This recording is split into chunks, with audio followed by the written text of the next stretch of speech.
To see by the dawn's early light what so proudly we hailed at the twilight's last gleaming, whose broad stripes and bright stars through the perilous fight o'er the ramparts we watched were so gallantly streaming, and the rockets' red glare, the bombs bursting in air, gave proof through the night that our flag was still there.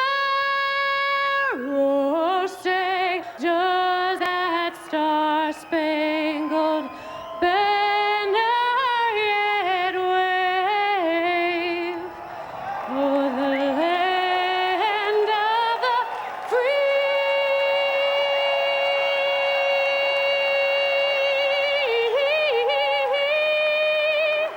and the home of the brave?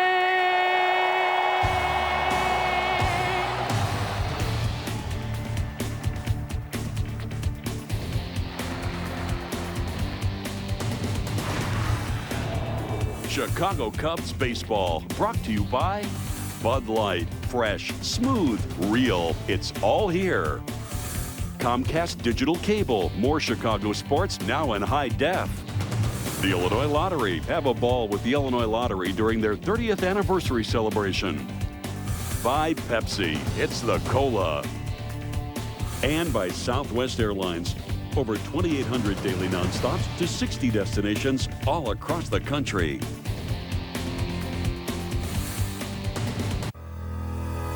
WGN. With the Pittsburgh Pirates, Mark Pryor takes the mound for the first time this year in high definition. And thanks to our friends at Grant's Appliances, Electronics, and more for their high definition coverage of Cubs baseball here in Chicago on WGN Sports. So many expectations, Steve, for this team this season. They've been sidetracked in large part because of injury, yet the Cubs enter play today losing having 1/3 of their team down on injury, only 4.5 games out of first place, and they welcome Pryor back today. The Cubs knew that June would be a very tough month for them, and it certainly helps to get Mark Pryor back. They also had Kent Merker back, and the fans here giving Mark Pryor a standing ovation as he ascends the mound.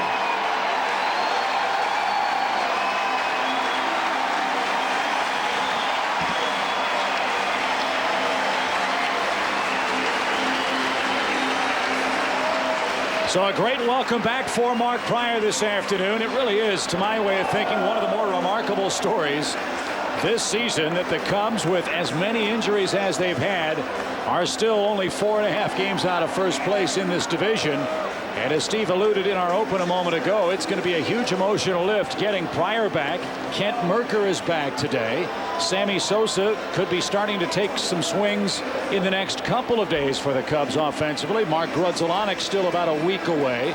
So as you said, entering the toughest month on the schedule, the Cubs are starting to get healthy, and it's like making trades without giving anybody up. Well, the Cubs have to do a little better in their own division. They're 2 under 500. They're 5-4 this year against Pittsburgh. And the big story today is probably going to be, will the Pirates look to try to even the score a little bit and hit batsmen?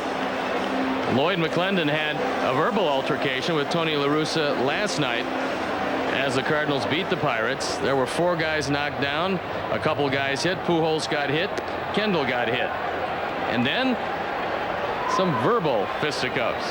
Well, let's hope it doesn't come to that today, as the Pirates line up this way with Kendall, Jack Wilson, and Darrell Ward the top 3. Wilson, Makoviak, and Simon the middle of the order. Tyke Redmond, Jose Castillo at second base, and Josh Fogg will pitch and bat ninth.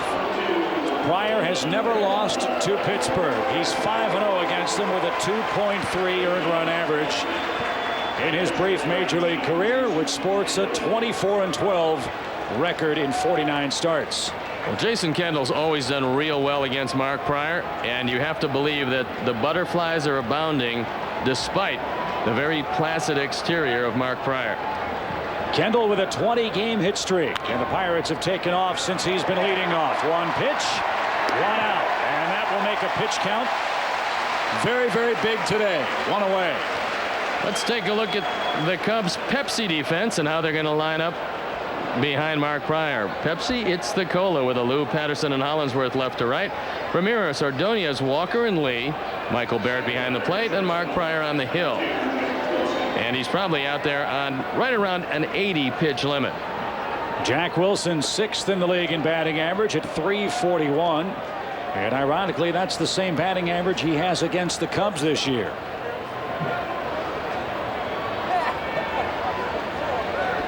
Pryor should have 2 outs on 3 pitches. Aramis Ramirez at third battles the sun and wind. 2 out.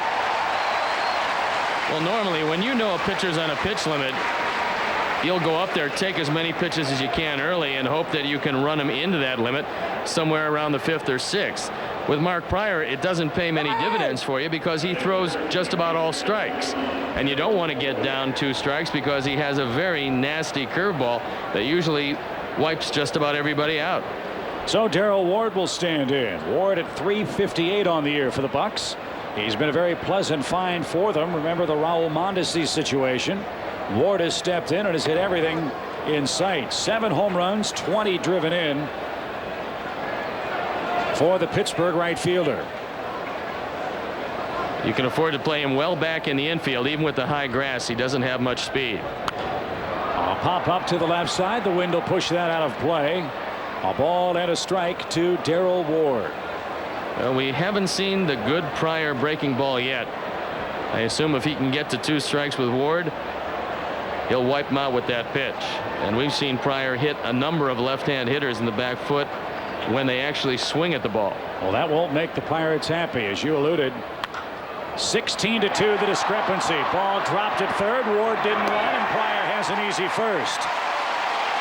3 outs on 6 pitches. Welcome back, Mark. 3 up, 3 down in the top of the first at Wrigley Field.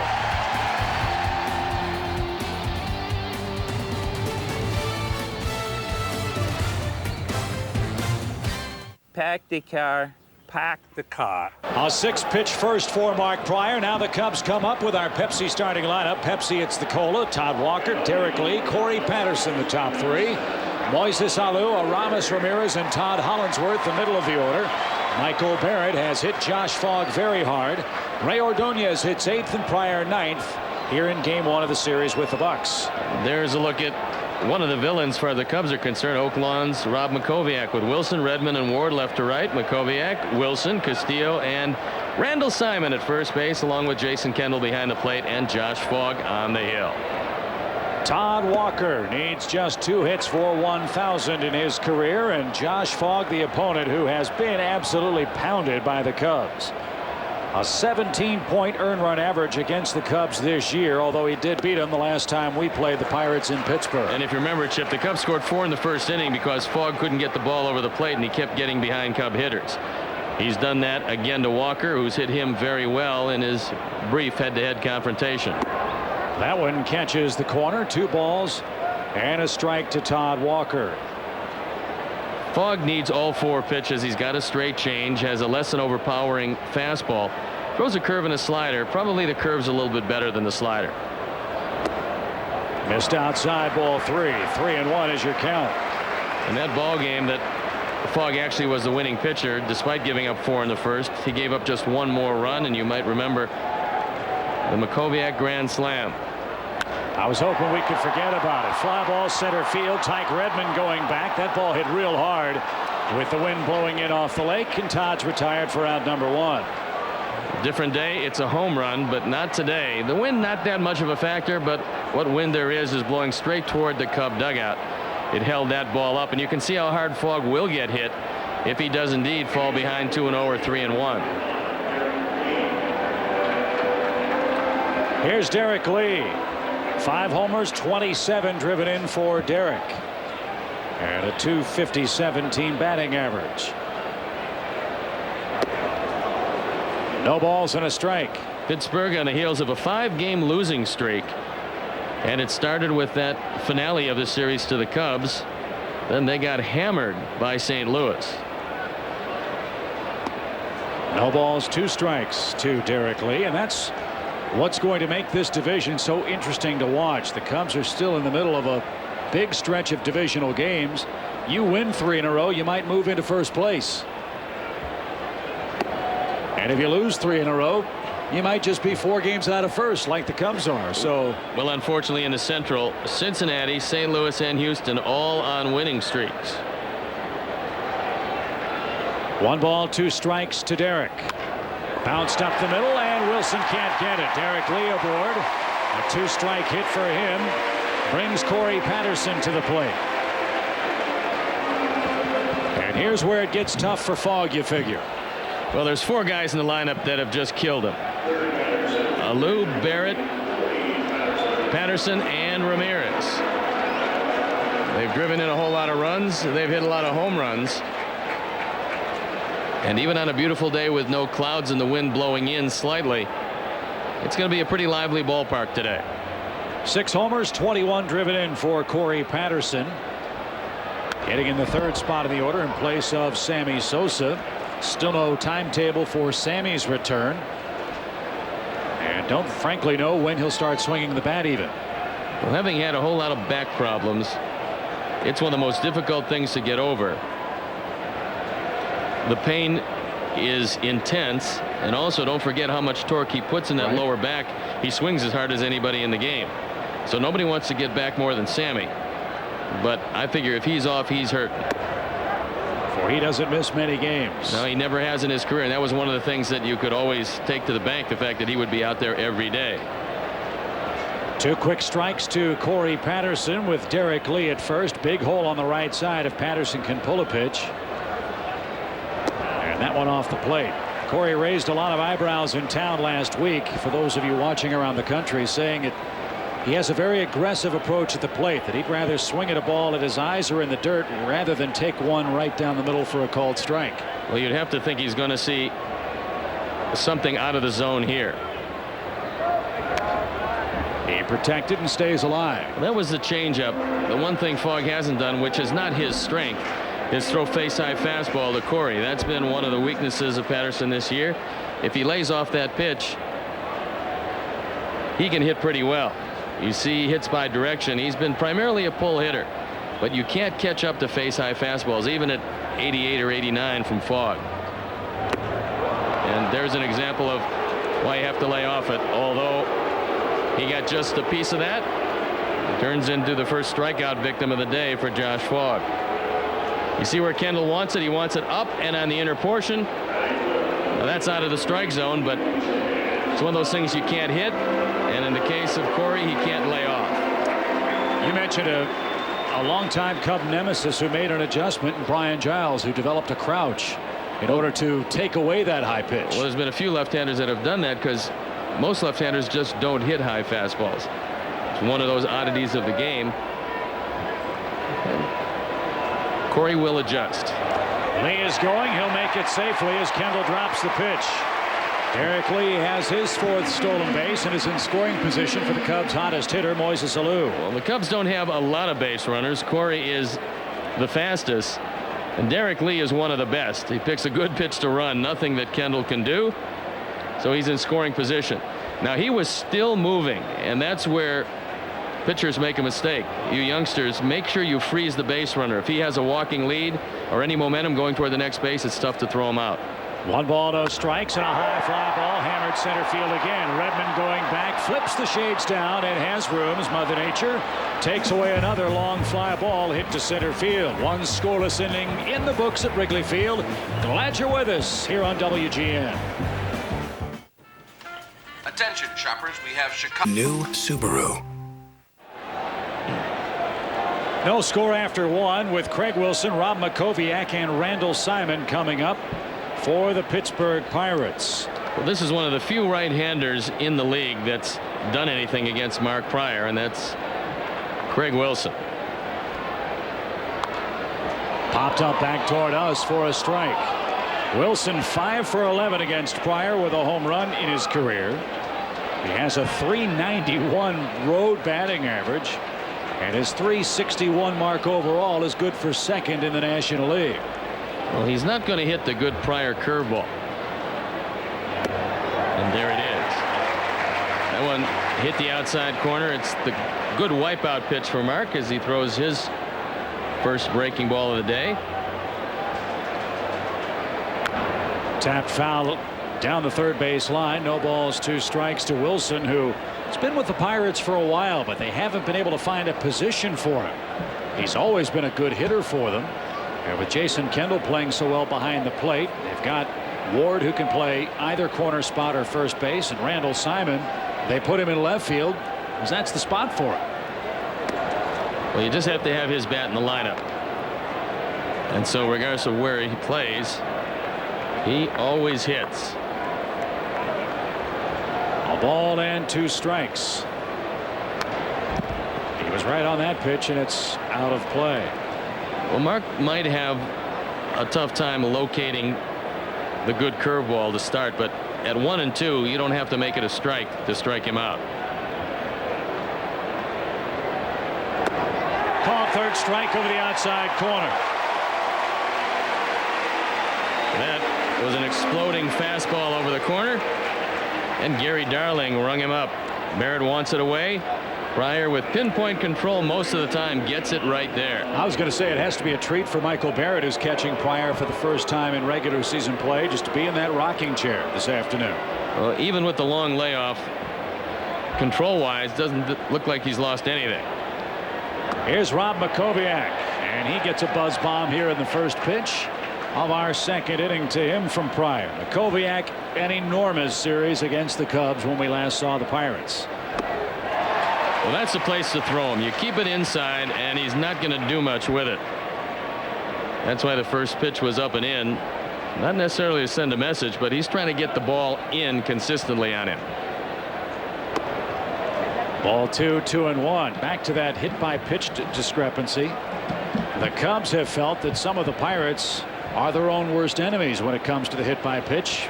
They feel that not too many of their hitters even try to get out of the way of the pitched ball, and that leads to the big problems and the misunderstandings we saw last time out. Well, Kendall is certainly going to take his hit by pitches, but 16-2 is a pretty big discrepancy head to head.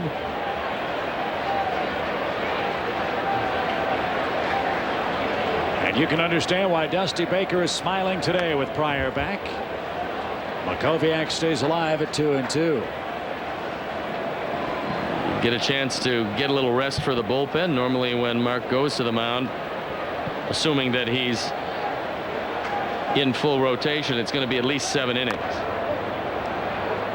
Makoviak making him work here with 1 out in our second inning of play. Today he'll exit a little earlier than normal.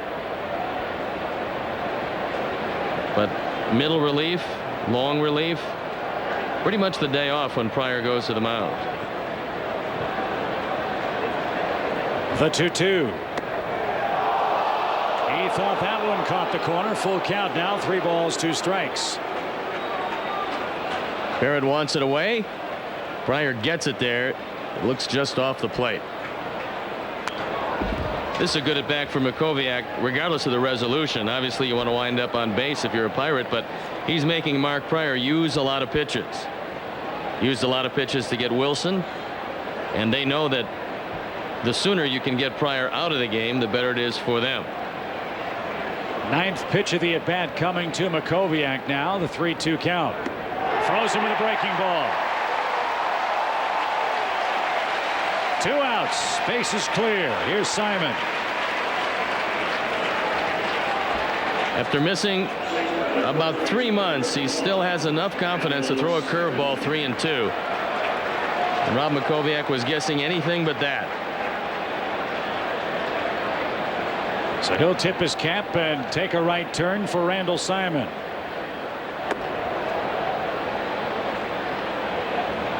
Jason Bay, originally in the Pirate lineup today, was taken down about an hour before our start, and Tyke Redmond replaced him. Simon moved up 1 spot in the batting order. Randall with 3 runs driven in. He's been bothered by hamstring problems at the start of this year. Well, he's another guy you can play real deep in the infield. Randall has a tendency, however, to squib the ball to the left side. That you have to be aware of. And with that kind of swing, if you guess he's a tough man to walk, you're right. Well, he's close to impossible to walk. Pretty much if it stays in the park, he's going to be swinging. We saw that last year, but he's a good contact hitter. 3 balls and a strike from Mark Pryor to Randall Simon. Pittsburgh comes in with the second best team batting average in the league. They're hitting .282 as a club, scoring about 5 runs a game. Popped him up. Left side of the diamond, Aramis Ramirez with the glasses down, and it's 6 up, 6 down for Mark Pryor. We go to the second inning, still no score.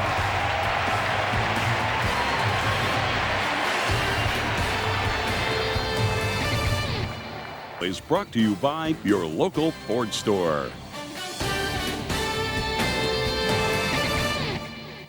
If a Cubs player hits a homer today, write down the distance and player's name and send it to WGN-TV. You could win 2 round-trip tickets to any Southwest Airlines destination. Mark Pryor perfect through 2. Aramis Ramirez comes up against Josh Fogg in a scoreless game here in Chicago. And Aramis has worn out his former teammates. 14 hits against the Pirates this year with 4 homers and 12 driven in.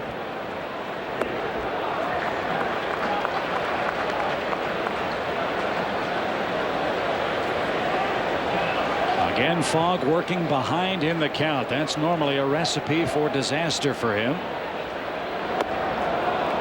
And Ramirez swings through that. 2 balls and a strike. You saw one of the keys to real good pitching, and that is if you can throw the breaking ball on a fastball count and the fastball on a breaking ball count and get them close, you're going to win some games. And Fogg has won 3 in a row for the Pirates. Well, he had a terrible April, Chippy boy, where everybody pounded away at him. But he's come on strong recently.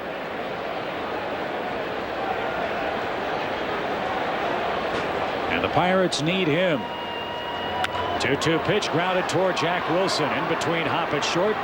The youngster makes a nice play for out number 1. Whether you're on the road for business or pleasure, don't miss a minute of our action. Take your favorite team on the road and watch live games from your computer. Sign up for MLB.tv at Cubs.com, where baseball is always on. I'm sure our fine men and women of the armed forces over in Iraq and Afghanistan are probably tuned in today on MLB.tv with Mark Pryor coming back.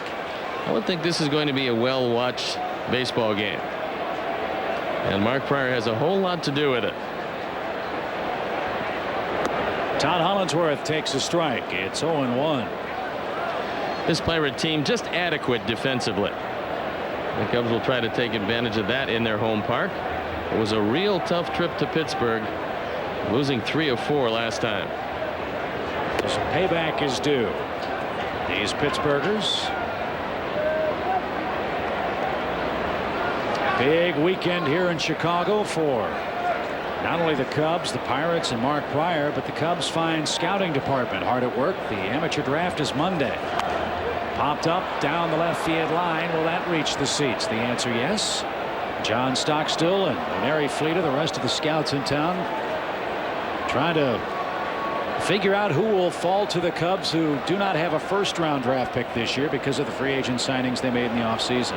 Well, it's going to be a most unusual draft because if they'd had a first-round draft pick, obviously it would be late in the first round. They don't. And so the crapshoot, which is the draft, it's going to be a little tougher this year. And quite frankly speaking, you hope the Cubs are picking late in the first round forever, because that means you've had a real good year at the major league level. And if you're picking 1 through 5, you know it was a real bad year. I think the Cubs are a few years away from having to do that again. 0-2 to Todd Hollandsworth with the bases empty.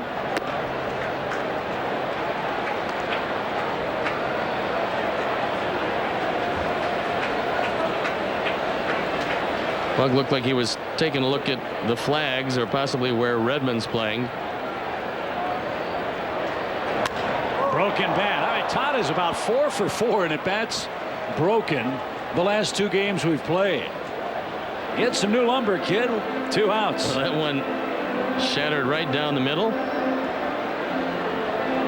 He hits it off the end of the bat. It's a good changeup. It's well out of the strike zone, but he lines it right at Makoviak.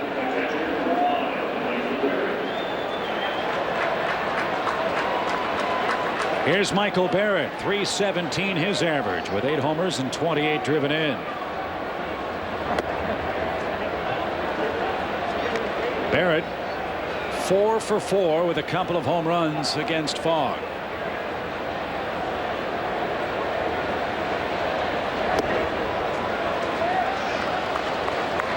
Ball 2, 2-0. Well, this is the best way to go 5 for 5 is watch Fogg make 2-0 pitches.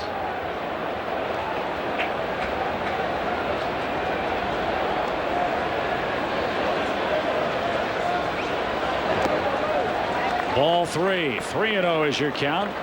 Ordonez, the shortstop, on deck. You figure you'll have the green light here. I would think he would, but you want to get something middle in if you're going to get the green light.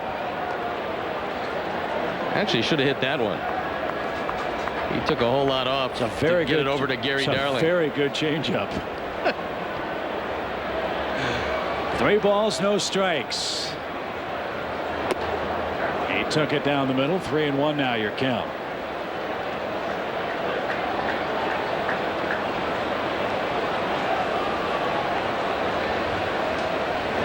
Pulled toward third and under the glove of Makoviak into left field. Barrett, a perfect 5 for 5 against Fogg. He's going to slide into second with a 2-out double.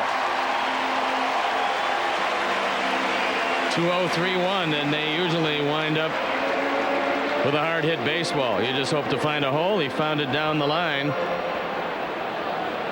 As you can see, the fastball in the inner portion, probably in the high 80s. So Barrett able to turn on it and drive it by Makoviak. That'll bring up Ray Ordonez. Ordonez 1 for 11 as a Cub. Well, normally you'd say, okay, pitcher on the 8th hitter, you have first base open, but Pryor might hit for better numbers than Ray this year. In fact, Pryor's last hit came against Fogg last September. Fogg came over from the White Sox in a deal with Sean Lowe and Kip Wells. Todd Ritchie and a minor league catcher, Lee Evans, went to the White Sox back in December of 2001. The Cubs have been productive all year with 2 men out. Let's see if Ray can keep that alive for us. The Cubs offense, 96 2-out runs. Well, Ray likes to hit high fastballs, and it's a problem because many times he pops them up to the left side, but if he can get over the top of one, he'll hit a line drive to left. Even that one too high for him to offer. 2 balls and a strike. There's the fine manager of the Pirates, Lloyd McClendon. He's done a real good job with this team, with their organization. They've had all kinds of economic problems, yet he's kept this team playing hard the last several seasons, and this year this Pirate team a much more formidable opponent. 2 balls, 2 strikes. And some of the pieces are in place for them. With Oliver Perez, with Kip Wells. Mesa's been a godsend at the end of the game for them. You have to love the Wilsons with Kendall. Makoviak's had a blossoming year. Jason Bay, the young outfielder, too. I think with their ballpark and the configuration that they have to live with, you got to look for a left-handed power hitter. They gave one up in Giles. He would have been ideal, but it was getting a little costly for them. And they got a left-handed starter in Oliver Perez, and Bay back in that deal. That's off the plate to Ray Ordonez, full count. Lloyd from just down the road. Gary, Indiana. Pretty good player when he was with the Cubs. He filled a lot of roles, played a lot of different positions, and he was a handy man to have around. 3 balls, 2 strikes to Ordonez. Fly ball hammered toward left. Craig Wilson got a good jump on it and makes the play, and that'll retire the side. Michael Barrett doubles with 2 outs and is stranded in our scoreless second. Time to go back on the road with our friends at Hotels.com. We look at one of the hottest hitting road teams in baseball, the Pittsburgh Pirates. Hard to believe they have the highest road average in the majors since 1974. And I think it goes back to the point you were making. When they traded Brian Giles, they traded away a big portion of their home field success. As Tank Redmond grounds to short. Ordonez makes a perfect play, and Redmond has really found a home in the lower portion of the batting order for the Pirates. Grounds out to open up our third inning of play. He was a late insertion into the lineup. He's always had some luck against Mark Pryor, but not this time, as Pryor's been perfect. Here's Castillo, the young second baseman who's made the jump from Double-A ball to the major leagues. He's a big kid with some pop. And one might think he eventually will be destined to play third base for Pittsburgh. I would say if he's going to have a good at bat, he's probably going to be destined to hit it to right or right center field. He hasn't had a whole lot of experience in professional baseball. 2 quick strikes to Castillo, who, like so many of his teammates, has been a better hitter away from Pittsburgh. He split some time at second base with Bobby Hill. They think they've got a pretty good platoon system going there. Castillo, a natural shortstop and a pretty big guy. Did he offer? He did not. 1 ball, 2 strikes. Overflow crowd at Wrigley Field today. The rooftops are packed. Standing room only on the concourses for Pryor's season debut today.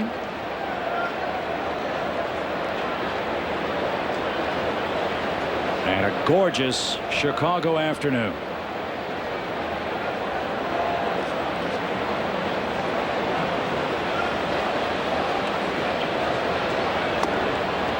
A full count to Castillo now. All the other baseball later on tonight. The first place Reds will host Montreal. Houston visits St. Louis.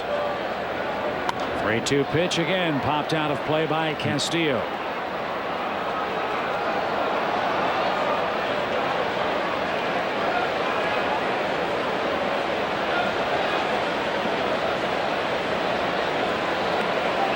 As Chad Tracy starts to fall back to the pack, Castillo is hanging right in there among National League rookies. And he's hanging in with this at bat.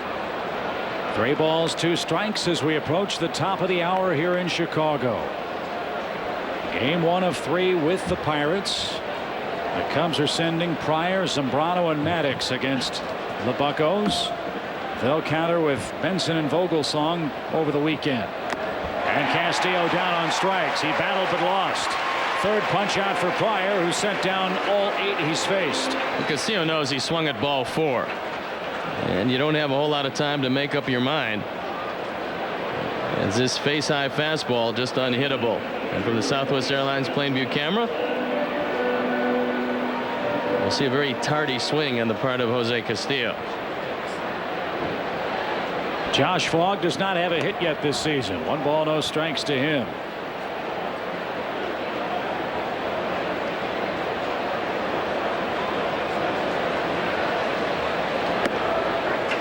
Well, you don't figure that he's going to break his streak against Pryor, but you never know. He's got a bat in his hand.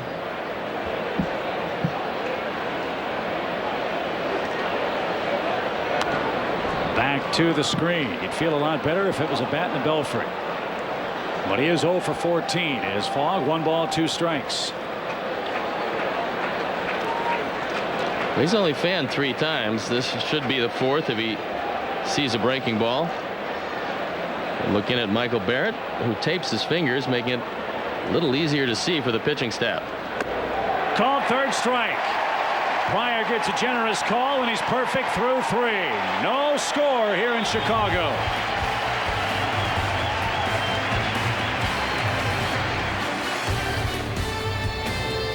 WGN is brought to you by the 4,000 CarQuest Auto Parts stores across North America. You'll find it at CarQuest.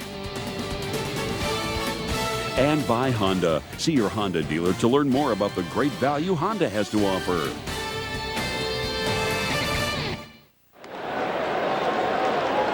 Well, the magic that is Wrigley Field again rubbing off on Mark Pryor, Steve. 3 innings, 3 perfect innings for the Cubs in his 2004 debut. The only thing that's surprising about Mark Pryor is that his control has been close to perfect once again after a 3-month layoff. Other than that, the stuff is always going to be great. And he will lead things off offensively. And this was an area of concern for Mark, as you heard in our pregame interview with Dan Roan, Steve. He was wondering how he'd swing the bat today, for he hasn't taken many swings with the sore Achilles and all. I'm not worried about how he's going to swing the bat. I'm worried about how he's going to run to first. Well, maybe he'll be able to jog around the bases if he hits a home run against Josh Fogg, and he could give himself a lead. But clearly this is a very important day for Mark, a very important day for the Cubs. Just from the psychological aspect, getting him back is huge for this team. Well, you can see the difference that he makes is that he keeps running that bullpen. Ball 2 to him here in the bottom half of our 3rd inning of play. They hit that ball hard into shallow right center field. Redmond, however, gallops over, and he will make the play for out number 1. Back to the top will go now in Todd Walker. Todd fly to center his first time up, but he hit the ball right on the button against Fogg, leading off the Cubs part of the ball game. We're at the top of the hour here in Chicago. Time for a station break. Let's pause for station identification. This is America's #1 sports station, WGN-TV Chicago. Again, Walker closing in on the 1,000 hit mark in his career.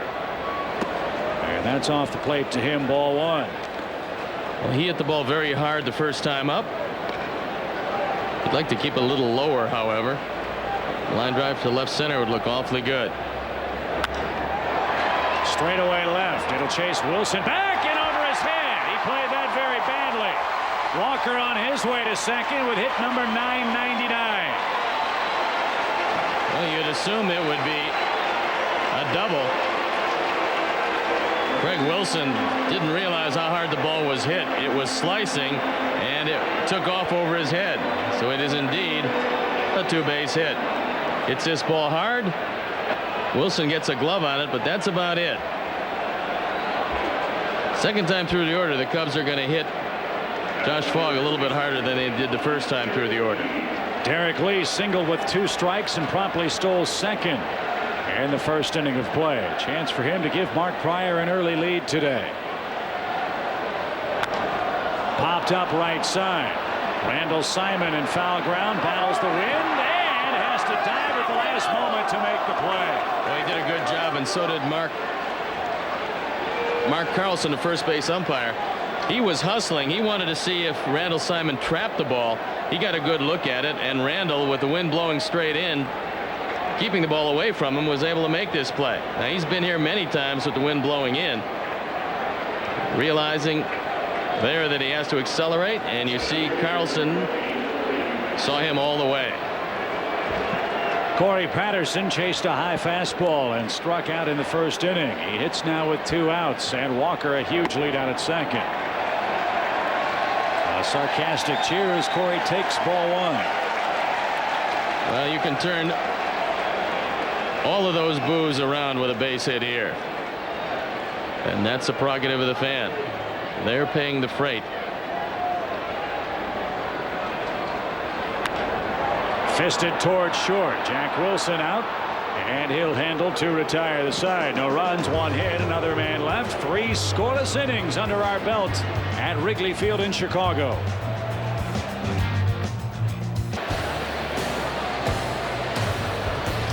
Cubs baseball on WGN is brought to you by Bud Light. Fresh, smooth, real, it's all here. Bud Light. No score heading to our 4th inning. 40 prior pitches. And he will greet Jason Kendall, Jack Wilson, and Darrell Ward for the Pirates. Well, Kendall's a tough guy to get by. He's always had good luck against Pryor. You're most likely not going to strike him out. And with the perfect game still intact, if you had your choice, Kendall would be the last guy that you'd want to face, because he's a pretty tough contact hitter. That's off the plate. We've gotten some email queries from folks wondering, Steve, if Pryor is perfect or has a no-hitter through 5 or 6 and he's still under the pitch count, what do the Cubs do? We could have a perfect game and they'd take him out. Fly ball down the right field line. Long run for Hollandsworth, and his efforts go unrewarded. It's a strike. We don't know exactly what that pitch count is going to be. You can hypothesize at about the 80-85 pitch mark, but when he gets to that, that's going to be it. And you'll know, because if he's in the middle of an inning, they'll get somebody up in the bullpen. It's still a very long season, still well over 100 games left, and you can't do anything that puts this guy's arm at risk. Blew it right on by, and that's tough to do. Able to strike out a guy that doesn't strike out too often. Kendall fanning for just the 12th time this year. Nothing's gotten out of the infield. Pryor sent down the first 10 he's faced. Jack Wilson greets him next. He popped to third his first time up.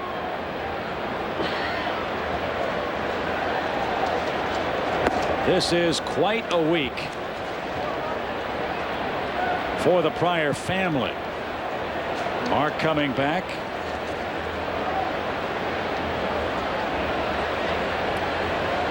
His sister is getting married Saturday in San Diego. So we want to wish Millie Pryor all the best, and I'm sure the Pryor family watching us today out west. It's great to have Mark healthy, back, and buzzsawing through a real good hitting team, this Pittsburgh ball club. Well, for Pryor, it was just a magnificent season last year in his first full major league season. Still, he missed about a month and won 18 games. And when he came back from injury, it was just 11-1. That's not too bad. 2 balls and a strike, 2-2. And again, don't let the record of the Pirates fool you. They come in with the second best batting average in the National League. This is a good hitting team, and he's buzzing them so far today. Look at that defensive swing. Slow roller to third. Wilson really got jammed. 2 outs.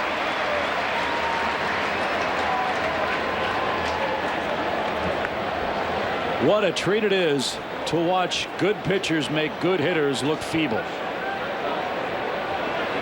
Well, that's a breaking ball that might have been a strike. It wasn't a particularly good one for Mark, but look at the swing it produces. When you're always around the plate, you get hitters doing things they wouldn't normally do. And there's plenty of spin on the breaking ball and plenty of life in the fastball, as I'm sure these Pittsburgh hitters would tell you. That one jammed Ward, and it's popped to first. A 2-pitch at bat takes care of him. 52 pitches for Pryor through 4 perfect innings at Wrigley Field.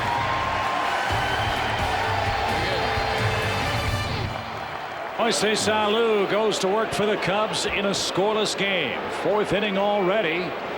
3 Cub hits, and the Alou-meter, haven't seen that this year yet.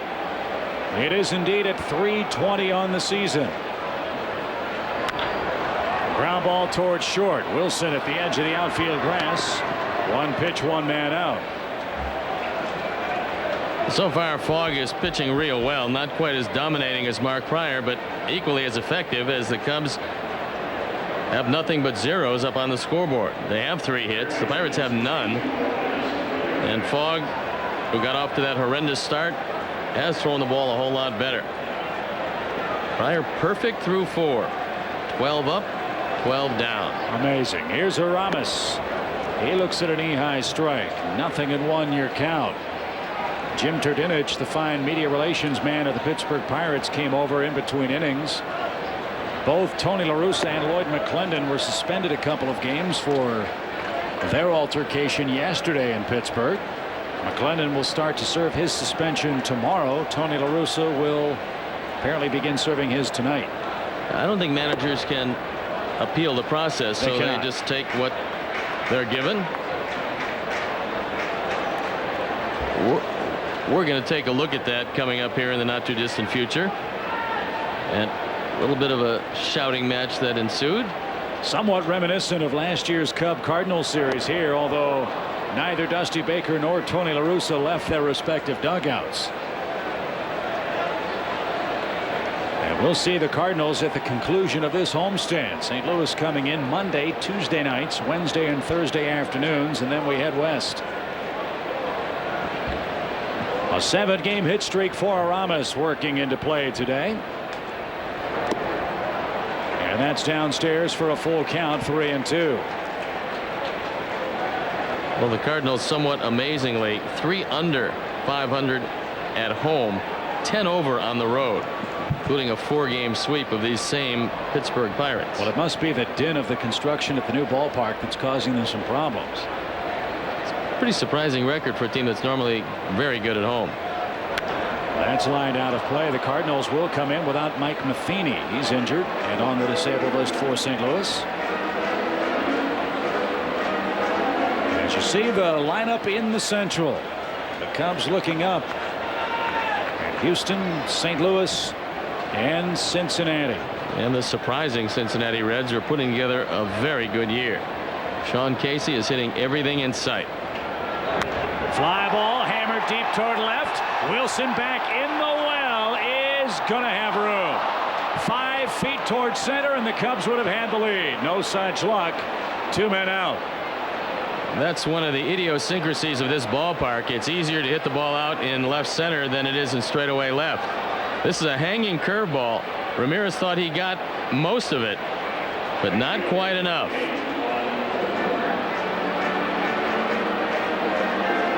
A step out of the vines.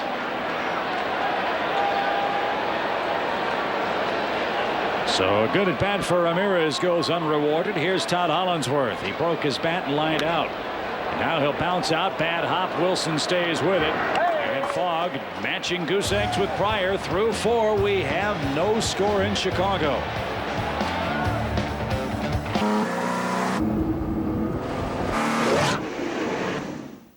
Never say never.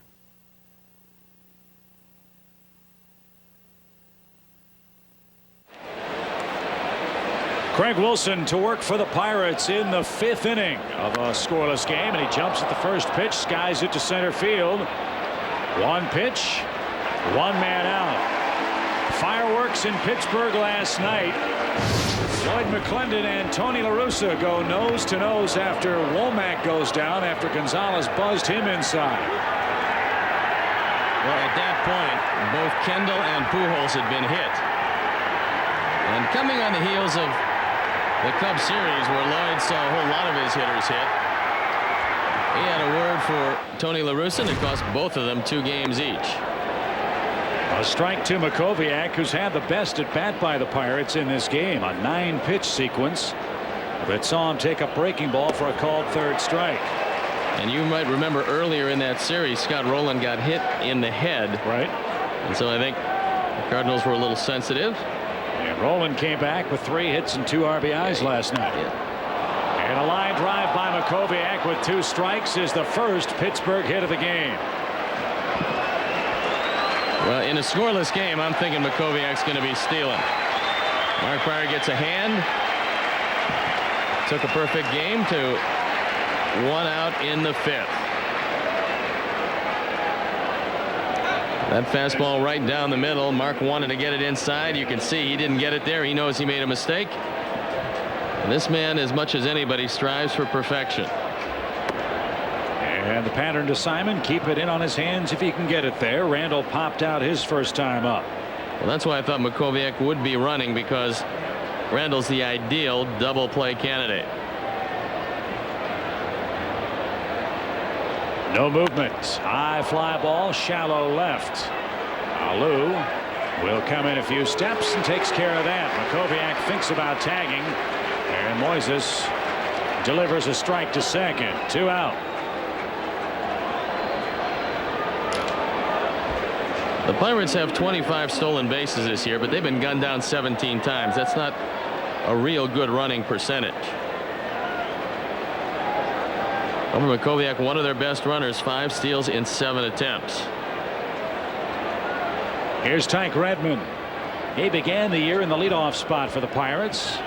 He doesn't walk too often. His on-base percentage not what Pittsburgh was hoping for, so they moved Jason Kendall back into the leadoff spot, and Pittsburgh's offense took off.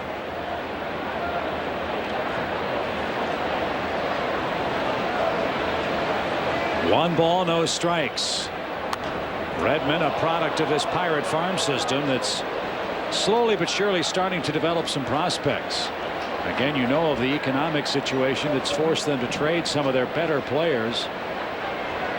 But the fans in Pittsburgh are getting a little tired of rebuilding programs. 11 straight losing seasons at the Confluence in Pittsburgh. Well, they've got some young arms ready to come up. One of them, John Van Benschoten. I think he's going to be a good one. He's out of San Diego. And as you can see, both the Pirates and the Brewers have had their problems. Runner goes, the pitch low, the throw to second on the money, and not in time. 6 out of 8 is Makoviak and swipes, and he's in scoring position, and a 3-1 count to Redmond. Pretty good throw by Michael Barrett. Watch it again. He gets a good jump. The throw is right there. But unfortunately on the third base side of the second base bag and too long to go for the tag. Dangerous pitch for Redmond now. 3-1. To the left side and through for a base hit. Makoviak around third, gets the green light. Moises loads up. His throw to the plate is in time. Barrett hangs on. What a play. That's a textbook bang bang play at the plate. Alou throws out Makoviak, and we remain scoreless in the middle of the fifth.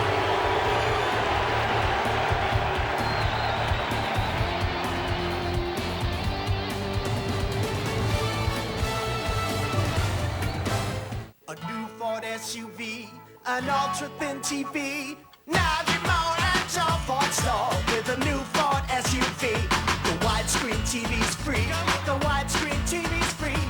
The screen is flat. Can you hang with it? The widescreen TV's free. Get a new Explorer or On his way to second, however, gets in time. How in the world did he get past that tag? Barrett stopped running.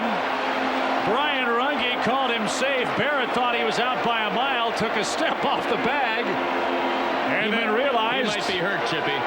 Then realized he had to get back to the bag. Michael Barrett might be hurt on this play. Right field is tough to play here, and Barrett might have hurt himself. It looked to me like it might be a groin problem. Dave Greshner coming out to talk with him.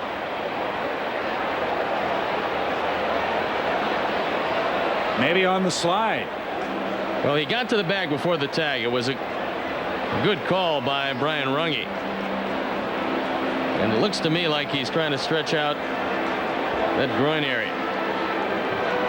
As good as he's been with 2 doubles today, though of course that one a bit of a gift. I hate to see him hurt for any length of time because the Cubs are most vulnerable behind the plate. The throw beat him by plenty.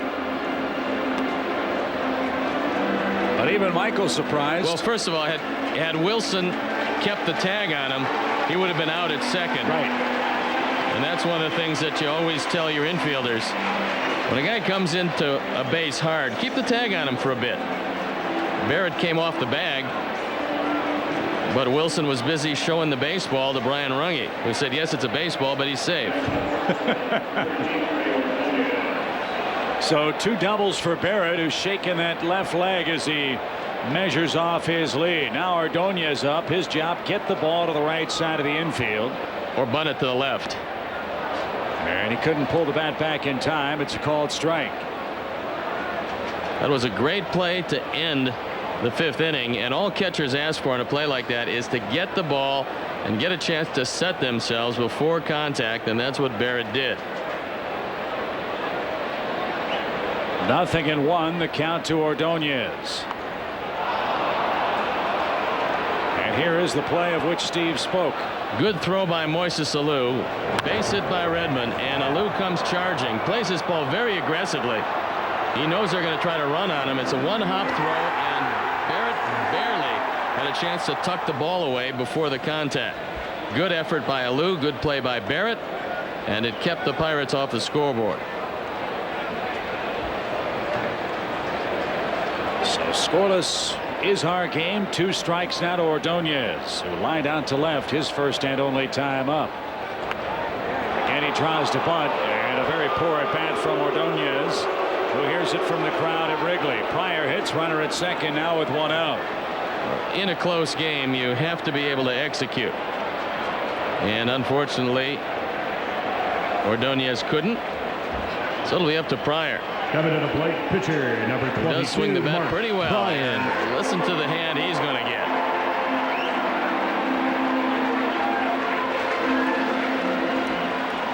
Mark flied out to center his first time up. Again, his last major league hit came against Fogg last September.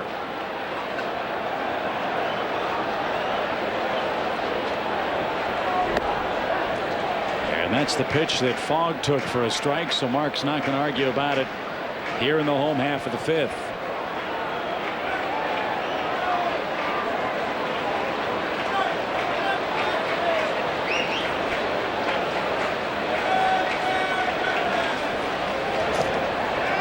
I think he did swing at that, and I think that Gary Darling thinks the same thing. No balls, 2 strikes. We'll take another look at it, and usually that's enough to get you a called strike.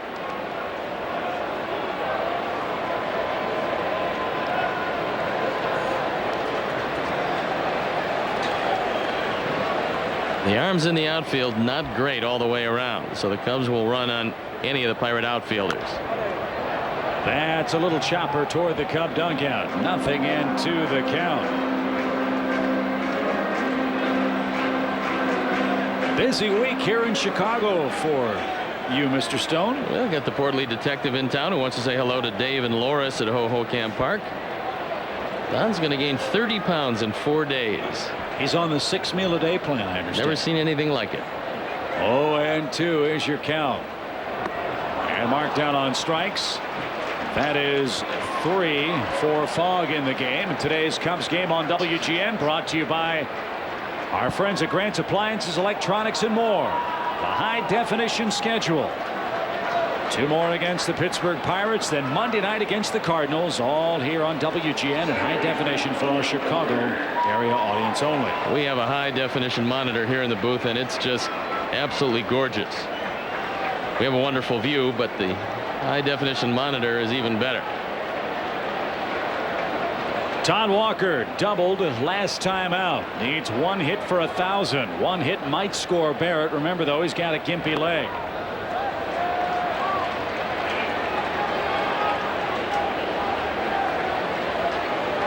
Who would have thunk it? Fogg and Pryor hooked up in a 0-0 game into 5 innings of play today. Well, you figure that Pryor would be pitching like this, but Josh Fogg has done a terrific job keeping the Cubs off the board.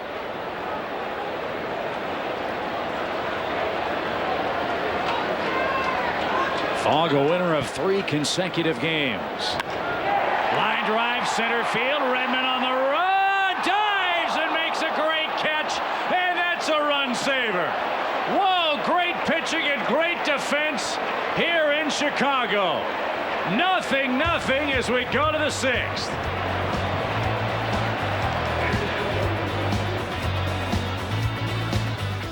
What's there to do in Philly? Oh boy. Well, I guess they want to come over. And potentially game-saving catch. Redmond wasn't even in the starting lineup until just before game time, and this could turn out to be a game saver. He makes a tremendous play.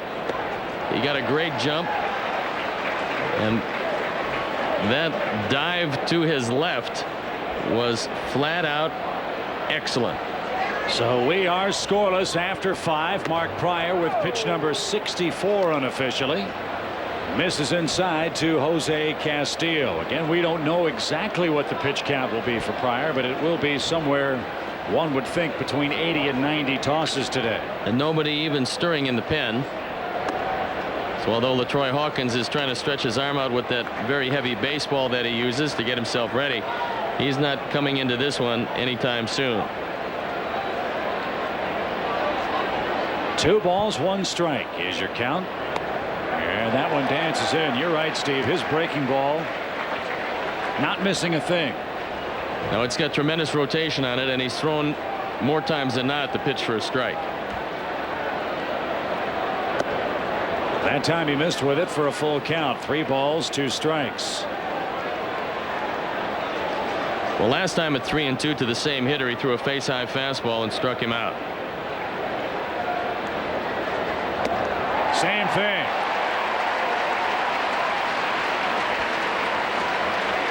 Six strikeouts for Pryor in his season debut.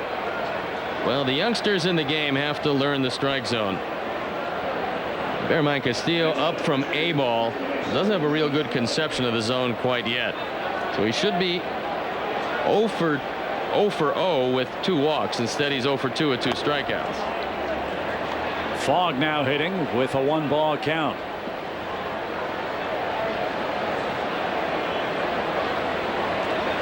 There is a little more spring in the steps of the Cubs this afternoon.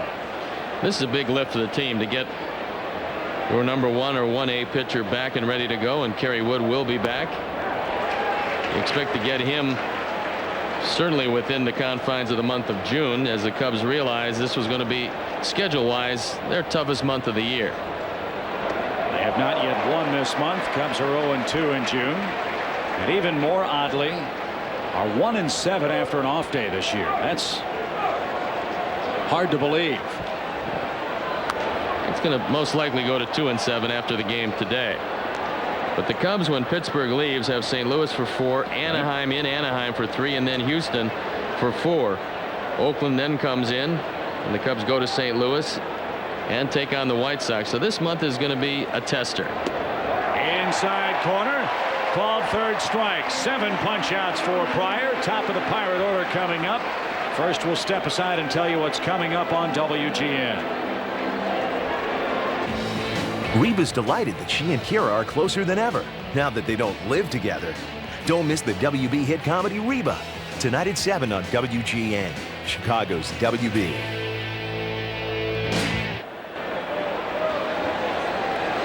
Jason Kendall has an 0 for 2 day, and the bullpen is going to start to stir now.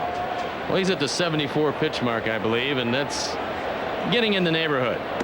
You don't want to go too far inside to Kendall, because he knows in a 0-0 game his job is quite simply to get on base, and he doesn't mind leaning into the inside fastball. So the Cubs have their bullpen getting loosened up. No urgency quite yet. Kent Merker, I beg your pardon, the left-hander, and I think that's Francis Beltran, the right-hander. It is Francis. Roster moves made by the Cubs to accommodate Pryor and Merker's returns. Sergio Mitre went to AAA. Mike Wirtz went down. Alex Gonzalez was transferred to the 60-day disabled list. They couldn't activate him any sooner than that anyway. It's not 60 days from now. It's 60 days from the last game he played. And that should be right on schedule. That's upstairs to Kendall. 2 balls and a strike, and Mark wants and gets a new baseball. We have good part of the Bears coaching staff to conduct our 7th inning stretch. Lovie Smith, Ron Rivera, and Terry Shea. Such a good coach, they named a stadium after him. 2 balls and a strike. Ground ball towards short. Ordonez just kicks it. Well, he tried to pick out his own hop, and it goes as E6. He did charge the ball. That you have to do with Kendall running up the line, but he didn't get it to stick in the glove. Not much you can do about physical errors. He's trying to pick out his own hop, but it's E6 all the way.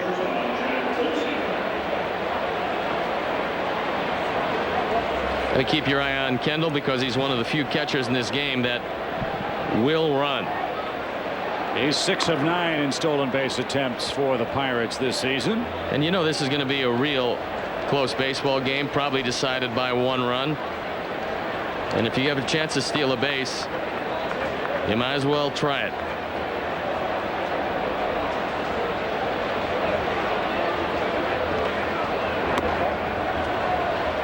One ball, no strikes. No score here in our 6th inning at Wrigley Field. Chippy, I would think that this would be the last inning for Mark Pryor, as he's approaching 80 pitches. And it might be the last batter. You've got the left-handed hitting Ward waiting next. And Merker up down the right field line off the bat of Jack Wilson. 1 ball, 1 strike. Patterson is shading him toward right center. You don't want to give him any soft breaking ball that he can pull into the gap in left center because that scores Kendall.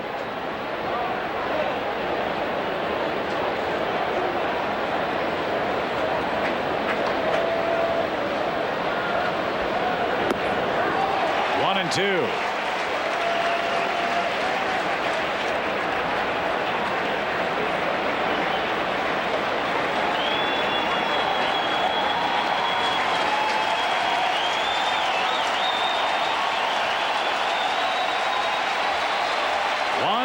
Two strikes. Line broken bat. Tanned over the Cub. Dug out into the first row of seats. Throwing the soft breaking ball is the only thing that Wilson's going to pull against Pryor, and that goes away from the way they're defending it. So far, no sight of Kendall even attempting a steal. Wilson's only fanned 20 times in 220 at-bats. That'll be put to the test with Pryor, probably on the outside part of the plate.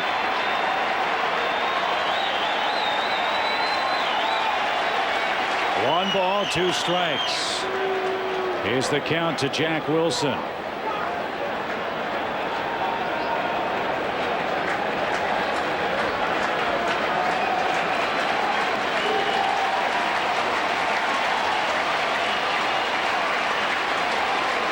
No movement, and the pitch popped up into the seats again.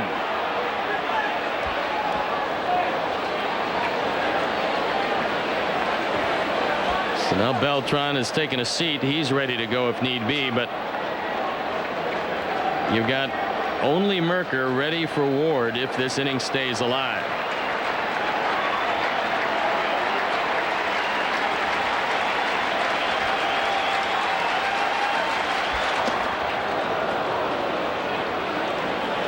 Two balls, two strikes. This will be his 85th pitch, and that's just about the top end of where they want him to go. Dusty's going to let him finish this at bat. Cubs would like to worry about Ward next inning. The 2-2 pitch to Jack Wilson. Again, Mark stepping off.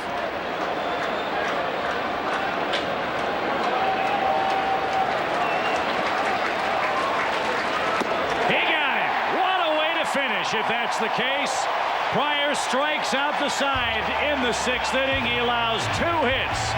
We have no score. Let's see if the Cubs can jump in front.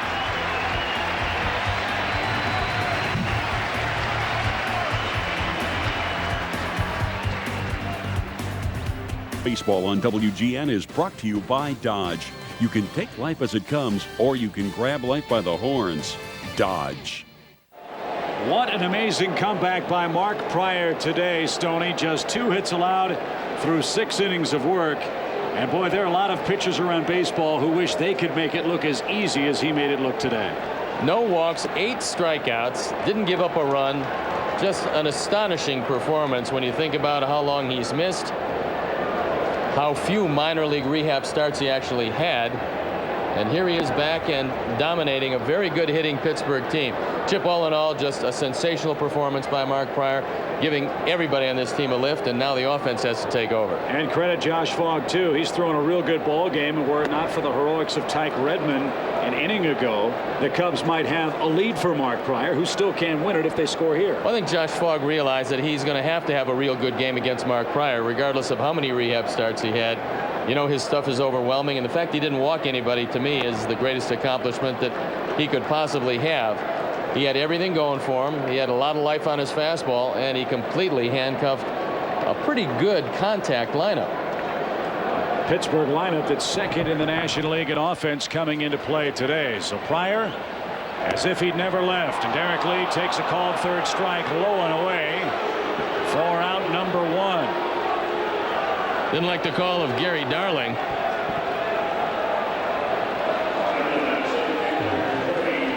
Derek thought it was low. From this angle, it's going to look like it has the upper part of the knee.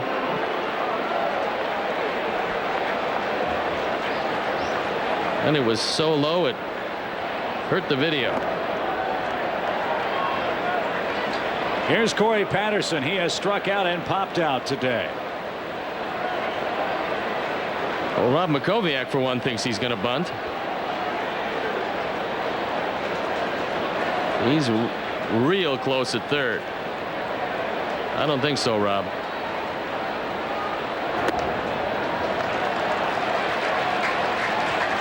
Well, here's where being an aggressive hitter should pay off. Corey, for one of the few times at 2-0. This is a pitch, if in the zone, you jump on. This is when you want to be an aggressive hitter. 2 balls and a strike. But out of the zone, you have to take that one. And that's the point. That's the point he was making, or tried to make, in the newspapers here earlier in the week. Yeah, and Corey said, look, I won't apologize for being aggressive, and nobody's going to ask him to apologize for being aggressive. But swinging at strikes is a key for all young hitters, and still, you have to bear in mind, the Cubs got him out of high school. He still is a pretty young hitter. Although he's had some experience in the major leagues, he didn't have a vast minor league career to fall back on at bats wise.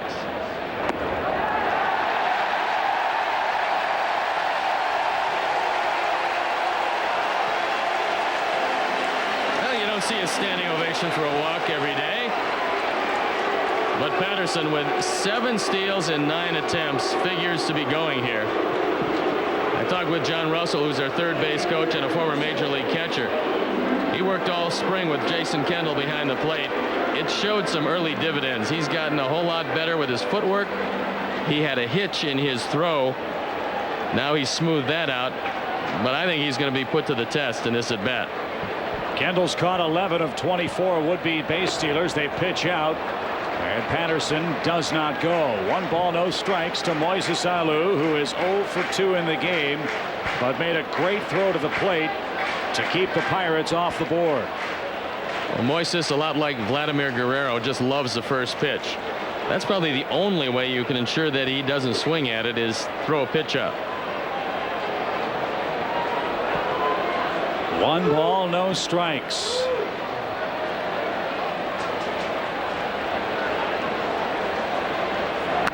Lined hard into the Cub bullpen. It's 1-1. This is where you'd have to figure that Corey would be going. You don't see a lot of 1-1 pitch outs. But if you're Kendall looking over in that dugout, you probably want to keep a fastball away. It gives you a better chance to throw it if it gets to him. A snap throw to first. Richie Sexson will have season-ending surgery next week. That shoulder that dislocated against the Cubs finally will send him to the shelf for the rest of the year.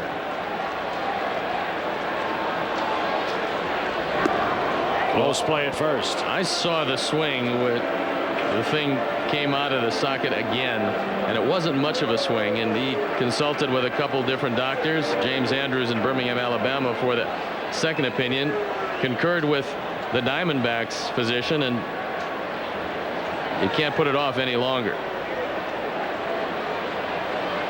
1 ball, 1 strike.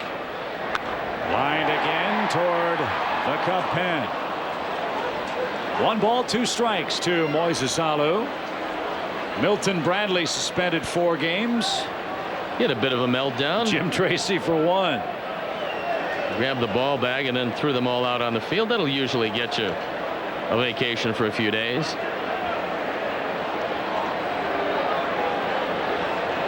It was a pretty good snap, however.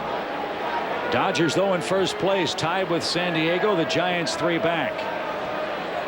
A division very much up for grabs. The 1-2 count again to first, and Simon saved a throwing error. Good play by him at first base. I think Fogg has learned a little something, because Corey was taking a walking lead, and Fogg didn't come home with it. He made sure that Corey stopped.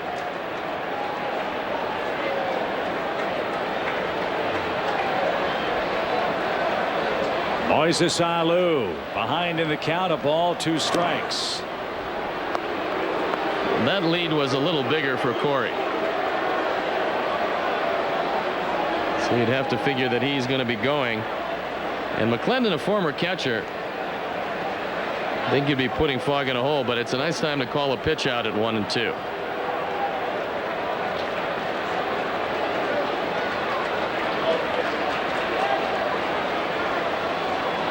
Time asked for by Kendall and granted. Arizona routs the Giants yesterday 11-5. They beat San Francisco 3 straight times. Arizona, however, 8.5 games out of first place. The 1-2 is off the plate. Ball 2, strike 2. Still no movement from Patterson at first. The problem is the longer you wait, the more you risk Moises grounding to the left side into an inning-ending double play. Ramirez waits on deck with one man out.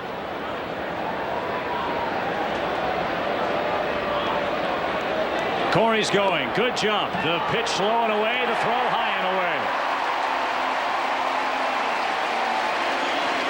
8 out of 10 is Patterson, and that was no contest. He had 3 or 4 steps seemingly before Fogg sent her home. Yeah, that wasn't a fault of Jason Kendall. He gets a tremendous jump. Fogg not using much of a slide step, and Corey's in well ahead of the tag. So the Cubs 2 for 2 today in stolen bases. And a full count pitch to Alou is coming now.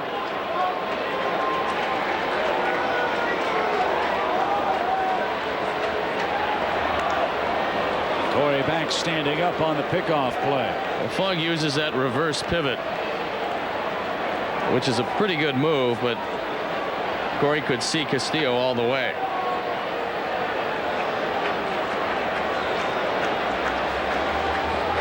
First run of the game, standing out there at second, and it could make a winner of Mark Pryor if the Cubs played him. 3-2 count. Off his thumbs and into this huge crowd in Chicago. The Reds will be home tonight. Acevedo against Zach Day. Cincinnati with a 2-game lead over the Cardinals. The Reds at 32-21. And a great record at home at 16-9. Well, the Cubs today 0 for 7 with runners in scoring position. It's a good time to break out of that. Another payoff pitch to Alou coming now. Squib back toward the mound. They've got Patterson in a rundown. They'll try to stay in long enough to get Alou into scoring position, but no such luck. Doesn't matter, they missed the tag. Makoviak thought he tagged him on the backside, didn't get the call. That's 2 calls at second base that have gone the Cubs' way. Did he touch him or did he We'll watch it again, and Makoviak tried to run down the fastest member of this team. Now right here, when you get him running back to second, that's a time to deliver the ball. Let's look at it again. Brian Runge on the call. Let's see if he got him. Well, he might have gotten the batting glove, but he didn't make much contact. And that could turn out to be the biggest break of the game. So a fielder's choice puts Alou at first. Patterson's speed allows him to remain at second base. And there are 2 on with 1 out for Aramis Ramirez. And again, it's been Ramirez who has hit and hurt the Pirates most for the Cubs this year. Well, once you get that runner going full speed back to the base you want him to go to, because Alou's not near second base yet, that's when you deliver the ball. And Corey would have been hung out to dry. His job was to stay in a rundown long enough so that Moises could have gone to second. And as the rundown was unfolding, that wasn't going to happen. A real bad base running play on that end, but Corey is faster. And Corey didn't think he got him. He couldn't feel that he was tagged at all. When you talk about beating a play by an eyelash, that's a perfect illustration of it. Ramirez looks at a ball inside. Remis has always said that this is when he concentrates the most, when there's running in scoring position, which is why, number 1, he's leading the team in runs batted in, but he's a big run producer. Ball 2 off the plate.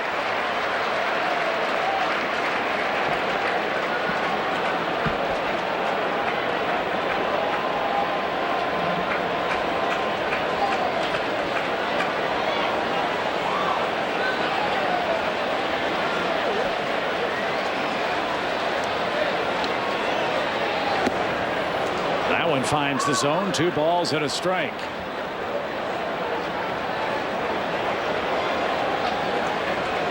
Remus usually saves his best for his former team. This guy drove in 112 in 2001. And he's on the verge, if you pencil it out, of exceeding those numbers this year. 2-1. He hit it. Now Lloyd McClendon was out on the mound a moment ago as Ramirez gets plunked. I can't believe he would say even the score here with the score at 0-0. That one just got away, it would appear. Yeah, not a chance. You absolutely are not going to put your team in line to lose a baseball game in any type of retaliatory situation. That will load him up with only 1 out. And let's see if McClendon's going to allow Fogg to pitch to Hollandsworth. So for those of you keeping score at home, the hit by pitch 16-3. Cubs dominating in that the critical dubious department. That's right. So Hollandsworth will stride to the box. They are full of Cubs. On the base paths, no score, 1 out. And Hollandsworth has been remarkable. If you look at his at-bats and runs batted in, put him into an everyday player, it's a pretty good year. And no place to put him. Good start. Ball 1.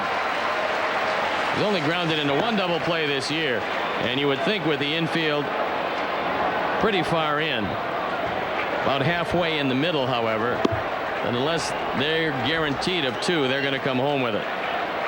Fogg will work off the line. The pitch is cued out of play, and 77 at bats coming in today. Hollandsworth has hit 7 home runs and knocked in 13 men, and he's been even deadlier off the bench, a role to which he was signed to perform. He hasn't been able to because of the injuries to Sammy Sosa. What was one of the Cubs' strong point, that bench has become a lot of the everyday lineup. 1 ball, 1 strike. Ramirez, Alou, and Patterson are aboard. Look out. That one rifled over the Cub dugout into the first row of seats. Well, hopefully that one hit the facing of the dugout and didn't hit anybody in the seats, because that was a rocket right over the middle of the Cubs dugout. Pryor has gone 6. A run here could make him a winner. Let's see if Hollandsworth can split a gap with a 1-2 count. Well, the outfield is so deep all the way around that there would be no chance if the fly balls hit to any of them close to the depth they're at to throw out Corey Patterson.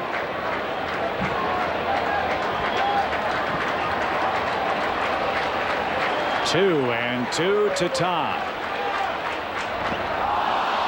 Down he goes on strikes. Boy, Fogg is matching Pryor. Big pitch for big pitch. 2 outs, bases loaded for Barrett, who's got a pair of doubles. Before Michael takes aim at Fogg, let's pause for station identification. This is America's #1 sports station, WGN-TV Chicago.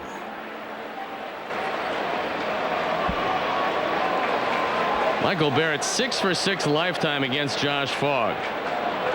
Those are pretty robust numbers with a couple of homers and a couple of doubles.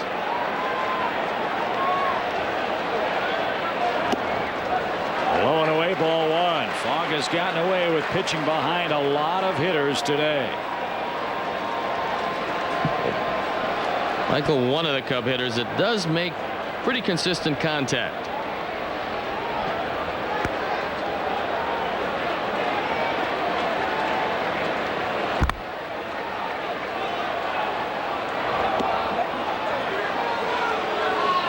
Time called well before the pitch was being prepared from Fogg.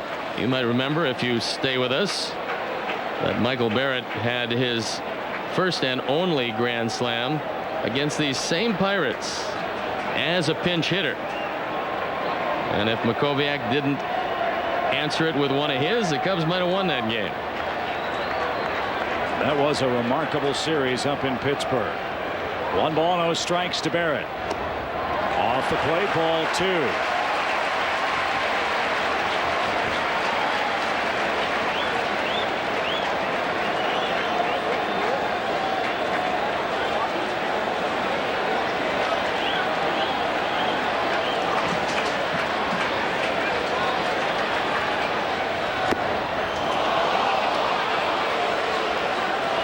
early he was falling behind and then making bad pitches. Last few innings he's fallen behind. He's made some good pitches, and that last 2-0 fastball was one of them. The 2-1 now. Popped up right side. That's going to reach the seats. 2-2. You can't look for anything when you have 2 strikes. But normally when Fogg has to go get you out, he'll use that straight change. That's been his best pitch today. And that's how he got Hollandsworth swinging.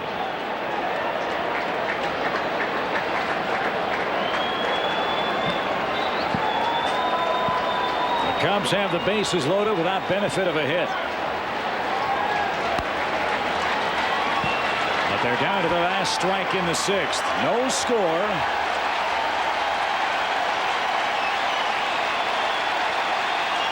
Fogg ready. Here comes the 2-2. Didn't miss by much. Wow. Everybody will be running. Everybody will be going, and it takes away the force out.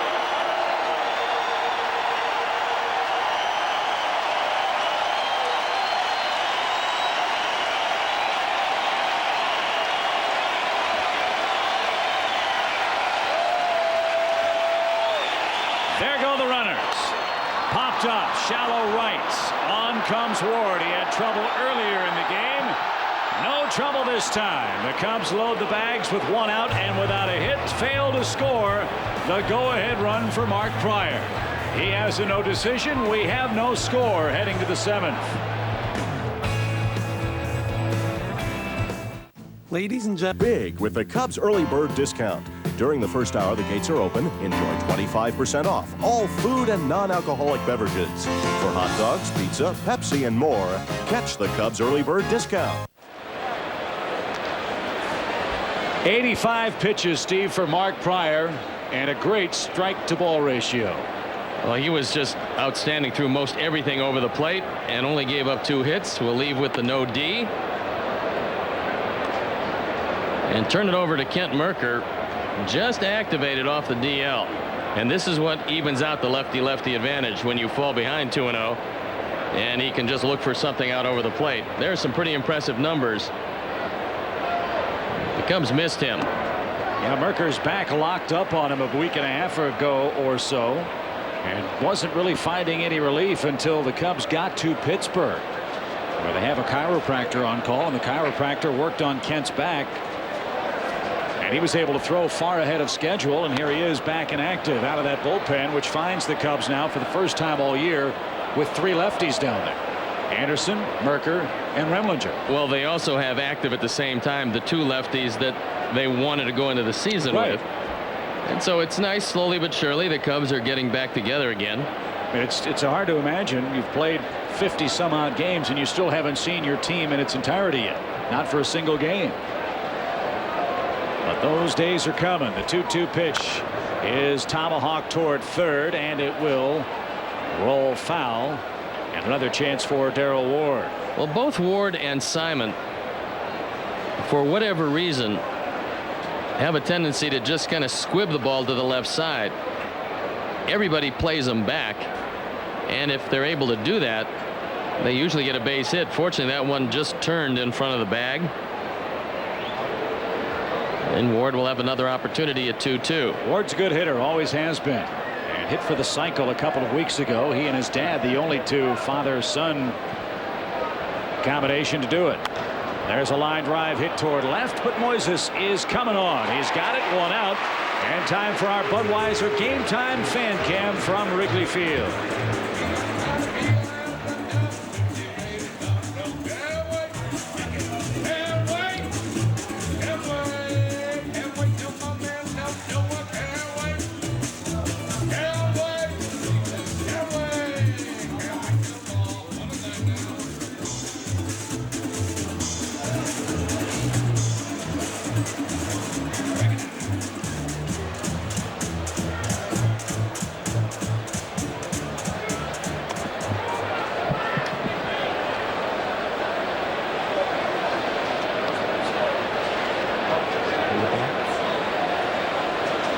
Craig Wilson.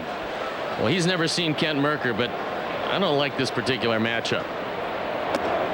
High and tight, ball 2, 2-0 your count. This is one of the guys that has tremendous power to all fields, and now Michael Barrett's going out there. Ken Mercker has fallen behind the first 2 Pirate hitters he's faced. No margin for error and scoreless baseball game through 6. The reemergence of Mark Pryor in the starting rotation has been a lift to the fans in the city of Chicago, but to this point, not to the offense. Ball 3. Maybe they're just going to pitch around Wilson here. And well, I would give him the 3-0 green light, right, Lloyd McClendon, especially with Lloyd looking at that suspension. He wants to get in all the managing he can today. 3-0. And that's downstairs. Ball 4. First walk issued by the Cubs today. And there is the dandy skipper with Wilson aboard in front of Makoviak.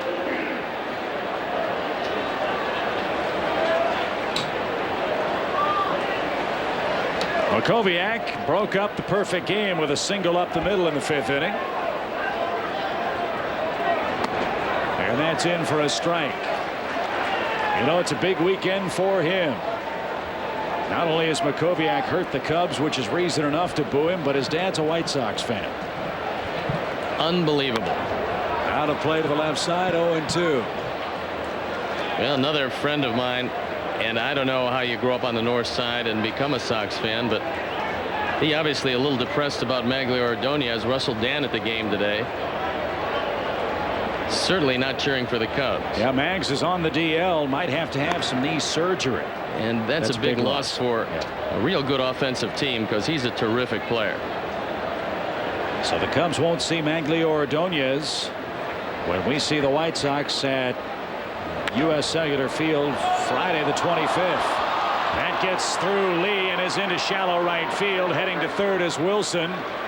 It's a hit for Makoviak, and the Pirates have him first and third now with 1 man out. Worst part of that play was a deflection, because if Derek doesn't deflect it, there's a real good chance Walker's going to catch it. They're probably not going to get the out at first, but Wilson wouldn't have gone to third. As it turned out, the ball is deflected into short right center, and now runners at the corners. You don't strike out Simon. You can turn 2 on him, but he'll make some contact. Watch the first pitch. Pretty good rip at it, but it's out of play. Foul for a strike. 0-1 is the count to Simon. Merker's never faced Simon, so usually the advantage is to the pitcher. There's the double play ball, maybe. 1 at second. On to first. It's in time. Double play. Merker pitches out of trouble. Let's welcome Terry Shea, Ron Rivera, the Bears football coaches, for Take Me Out to the Ball Game. Today's guest conductor for Take Me Out to the Ball Game, welcome the Chicago Bears coaching staff. Hey, Chicago! How you doing? Hey, let's get these Cubbies going, all right? On 3. Hut 1, hut 2, hut 3. Take me out to the ball game. Take me out to the crowd. Buy me some peanuts and Cracker Jacks. I don't care if we ever get back, for it's root for the homies. And a win is a shame, for it's 1, 2, 3 strikes, you're out at the old ball game. Let's get some runs! A one-on-one competition to be team captain has Ray getting slam dunked by his own brother. Robert! And it's making Ray a basket case. Next, everybody loves Raymond. Tonight at 6:30 on WGN. Ray Ordonez leads off the home half of our 7th inning of play. And our thanks to Terry Shea and Ron Rivera for guest conducting our 7th inning stretch. Noticeably absent, Steve, was the head coach Lovie Smith, who joins us in our booth. Coach, come on, you're going to have to run some extra wind sprints after missing the singing drill here today. One of the things you have to be able to do as a head football coach is delegate.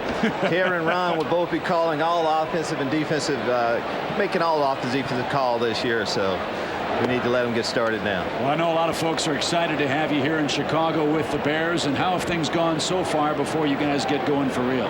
It's been great. Of course, the fans have been super.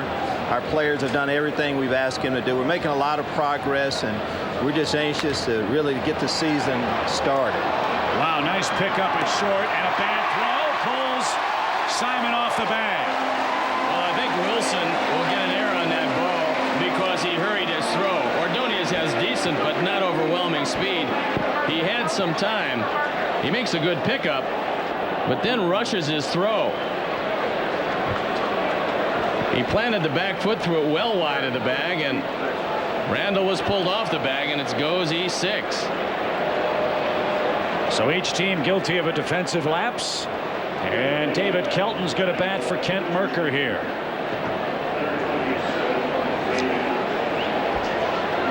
A scoreless game, just the kind of game a head football coach likes to see. Nothing like great defense, especially at home.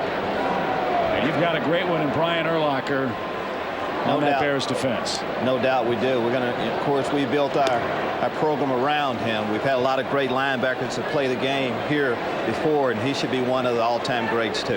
Got a young quarterback, Rex Grossman. A lot of folks remember him from his days with the Florida Gators. What do you expect out of him? A lot of things. He's a perfect leader for us at this time. His teammates have a lot of faith in him. We like him leading our team. Kendall watches Fogg handle that bunt nicely, and David Kelton bounces into a force play on a sacrifice attempt. 1 on, 1 out. Back to the top of the order we go. Pretty good effort right here. That ball bunted a little too hard, and Fogg makes a nice play. He knows he's got some time. He throws a strike. You can only think about one.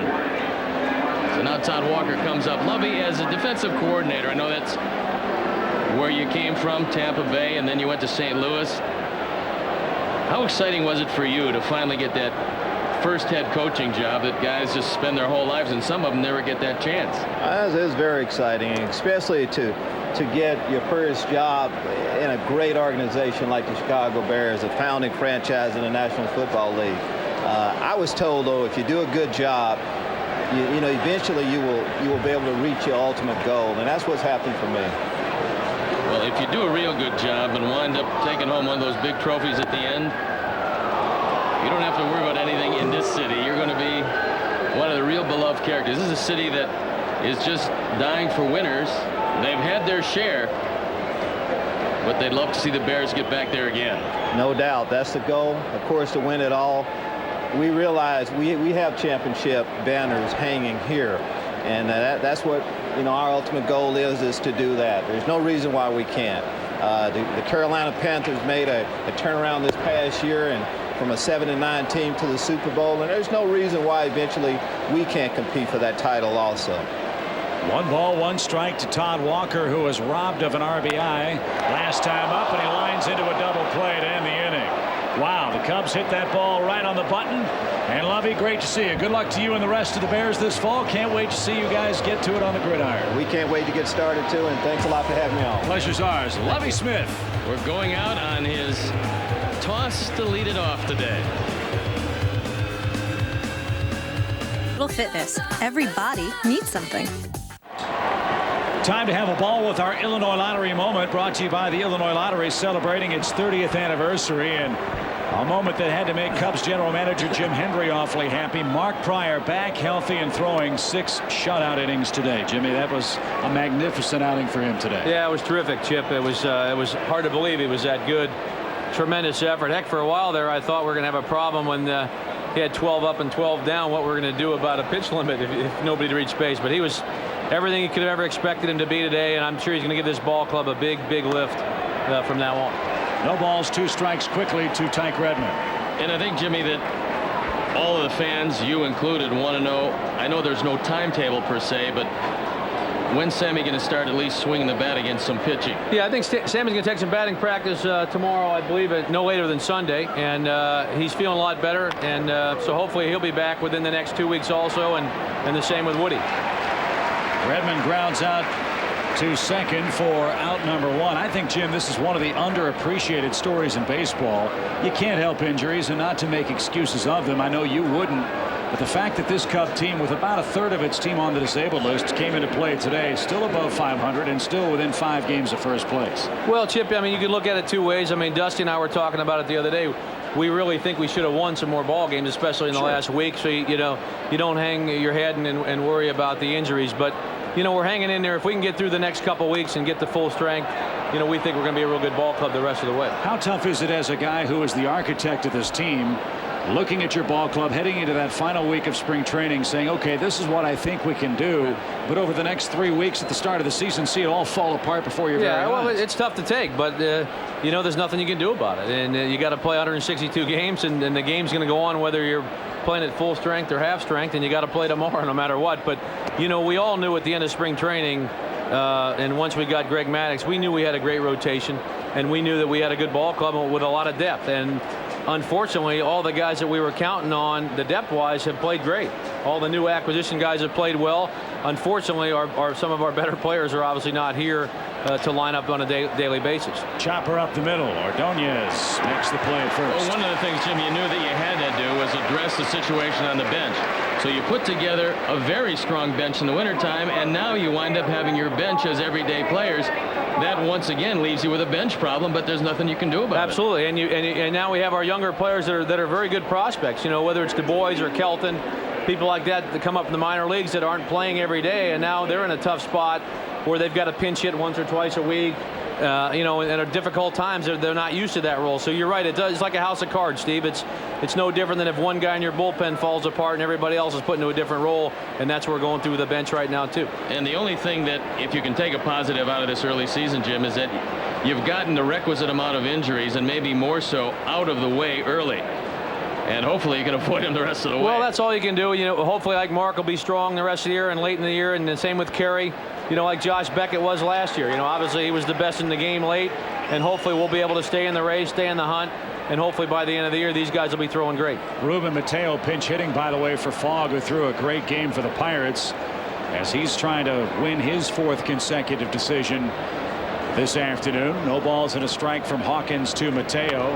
Popped him up right in the middle of the diamond. Ray Ordonez comes in on the grass at short. And Hawkins works a 1-2-3. Jimmy, thanks for visiting. Appreciate it. Thank you, guys. Let's get some runs. Welcome back, Mark Pryor. You bet.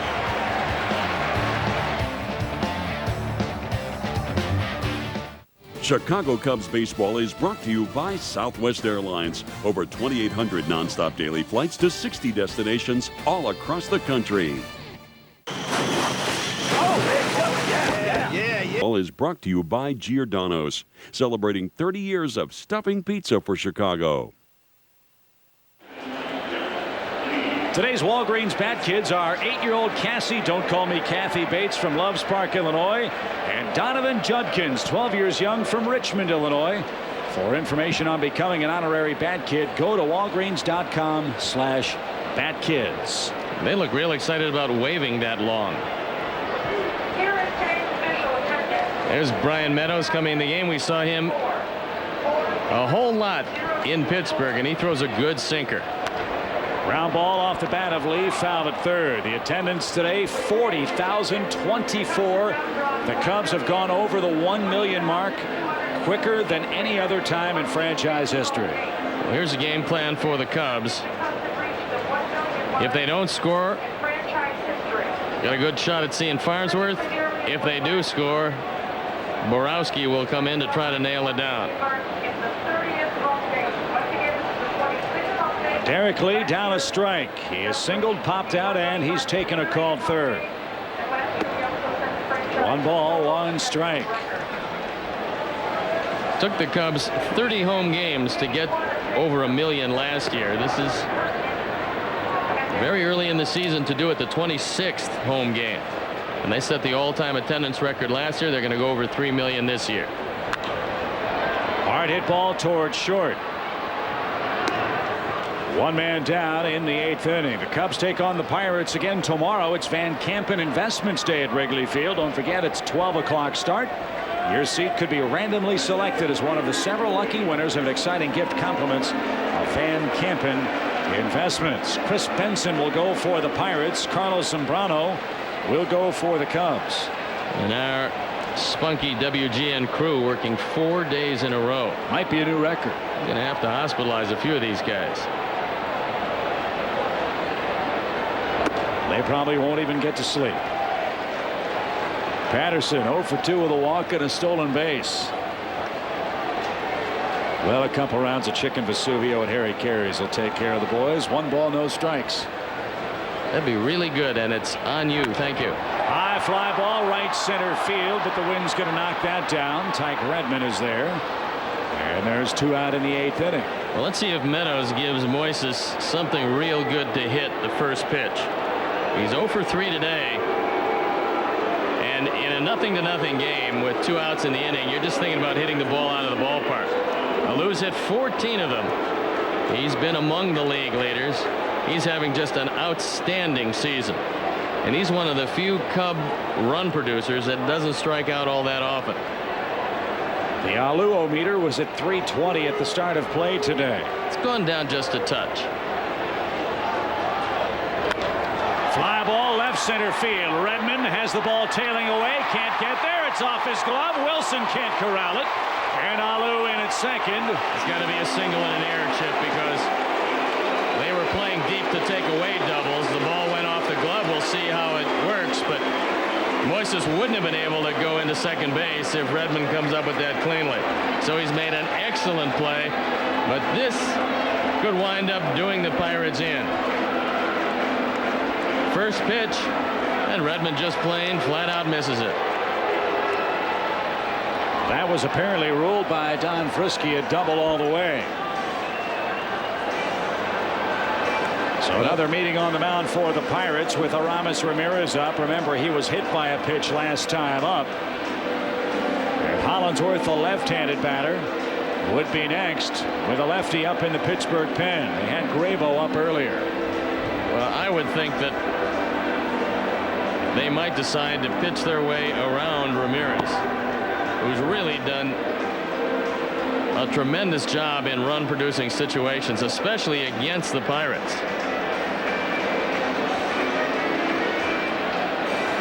Take a look at that bullpen numbers. Pretty impressive. They completely revamped the bullpen, especially on the left side.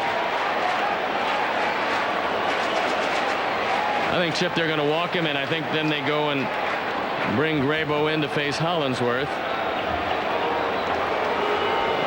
Unless the Cubs decide to counter with a right-hand hitter. Remember, most of their thunder is taken up in the game because of injuries. You don't have that many moves off your bench anyway when you carry 12 pitchers. You have Dubois, Martinez from the right side, Macias who can switch hit, and Paul Bacco, the only other catcher. You wouldn't figure to see him unless the Cubs were in a serious emergency situation. For you, if you lose him, you go to your third catcher, who would be Martinez.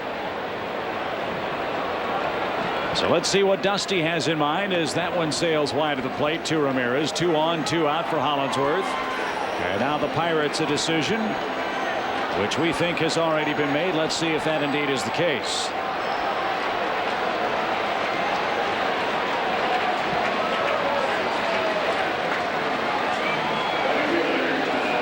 Right-handers up down there as well. Solomon Torres, I believe. No, he's got to come out and get him and bring in Grabo, and then you have to force the hand to Dusty Baker. Yeah, just a few extra tosses for Grabo, and the decision made. Lloyd McClendon goes to his pen for a lefty-lefty matchup, at least for the moment.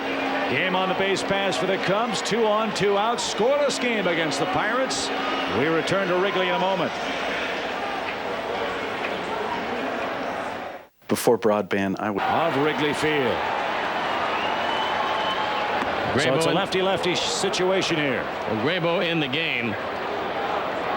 On for the 26th time. He's only faced Hollandsworth once, and he was successful against him. Todd 0 for 3 today. 2 on, 2 out. Bouncing ball up the middle and off the glove of Castillo. Hollow around third. He will score, and the Cubs another big clutch 2-out hit. Take an 8th inning lead.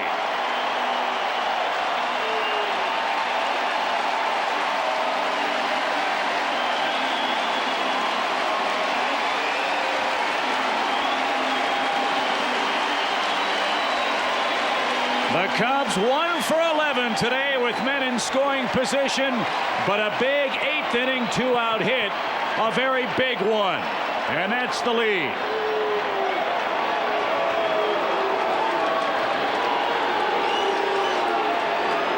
So Grabo can't retire Hollandsworth.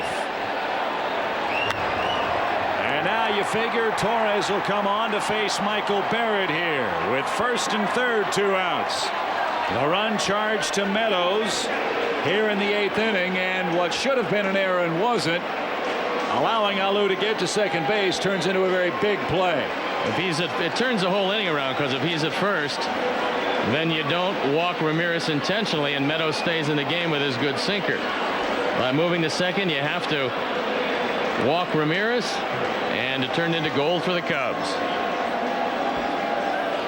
Alou scores the first run of this game. Cubs 1, Pirates nothing. Back for more of this 8th inning in a moment.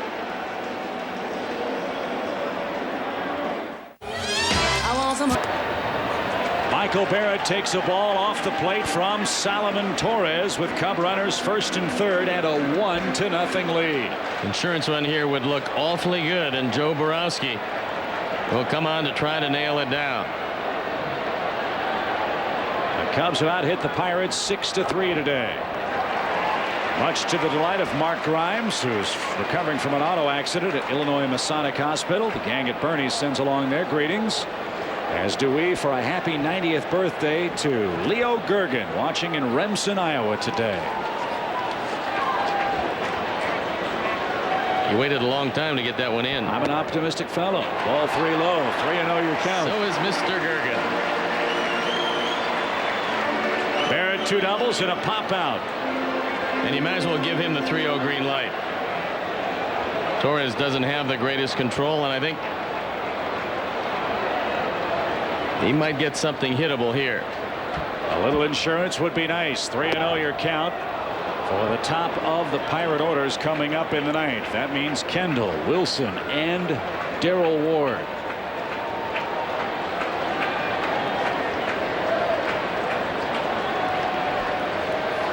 Ordonez in the on-deck circle if Barrett can keep it alive. The bags are full with 2 out.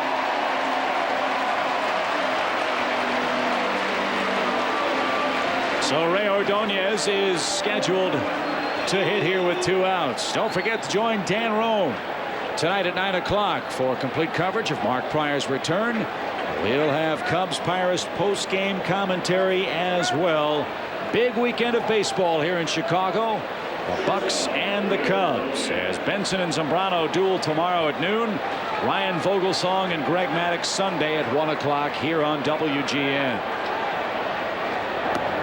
There's a strike to Ray Ordonez, who's 0 for 3 today. Normally when Torres goes to his fastball, and that was a slider, he likes to throw it inside to the right-handers.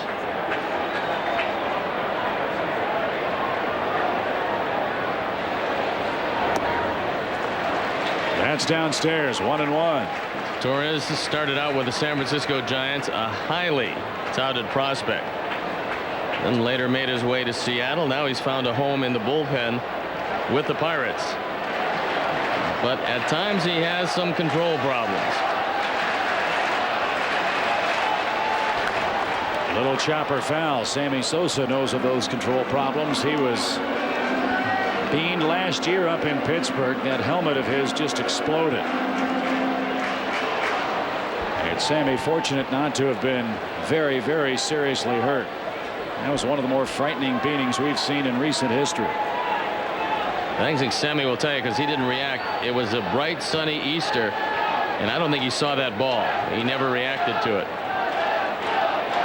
A hit would be nice. 1 ball, 2 strikes to Ordonez. And that one off the end of the bat.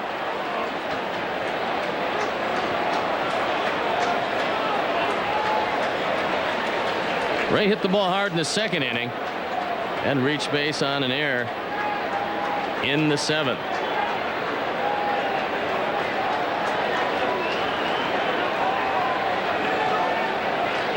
Just now joining us, you missed a great one from Pryor. 2 hits in 6 innings with 8 strikeouts. He was perfect through 4 1/3. He cannot win it. Well, Troy Hawkins could. Meadows on the hook for the Pittsburghers. 1-2 the count to Ordonez. And down he goes on strikes, and that'll retire the side. Todd Hollandsworth jumps on a Graybo pitch, driving home Moises Alou for a 1-0 lead going to the top of the 9th.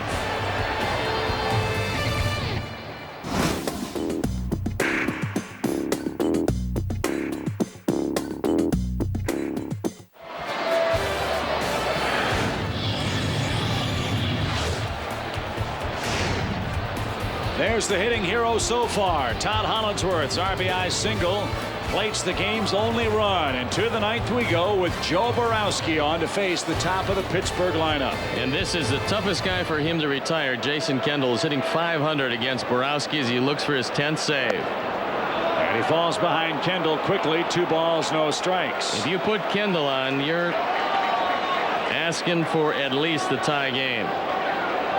Joe is 9 for 10 in saves this year.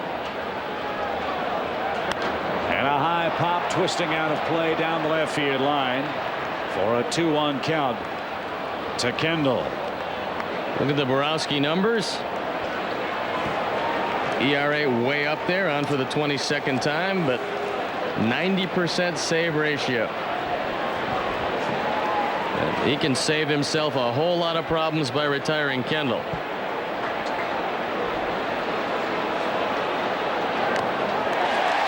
Kendall went fishing. You don't see him do that too often. As Steve alluded earlier, he's a very tough man to strike out. Pryor got him swinging in the 4th, however, today. Wilson's talking to Lloyd McClendon about the possibility of a bunt, and it's really going to depend on what Kendall does. His 20-game hit streak is on the line in this 9th inning. Danny Batista had a 21-gamer. Kendall last year had a 23-game hit streak. Bear in mind that Jack Wilson 0 for 13 lifetime against Borowski, so if Kendall does get on, you figure he's going to be bunting. But first things first, one of the tougher leadoff men in the league looking out at Borowski. 2 balls, 2 strikes to Kendall. Chopped foul, and Kendall stays alive. Looked like he might have broken his bat. He goes back, gets another one.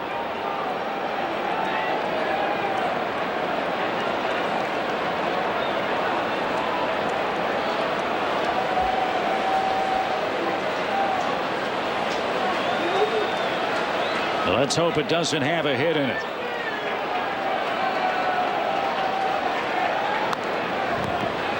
Two and two. Thanks to our great WGN crew. Our producer Pete Toma, Skip Ellison, our director, our associate producer Mark Brady, our executive producer of WGN Sports Bob Vorwald, our AD Eric Welch, our studio coordinator Christina Quinn back at WGN here in Chicago. 2-2 your count. And that just missed. 3-2 to Kendall. Carlos Zambrano looking on. He knows he'll be facing these guys tomorrow. Line drive left center field. Come on. Oh, he got it. What a catch, Alou. That might be a game saver.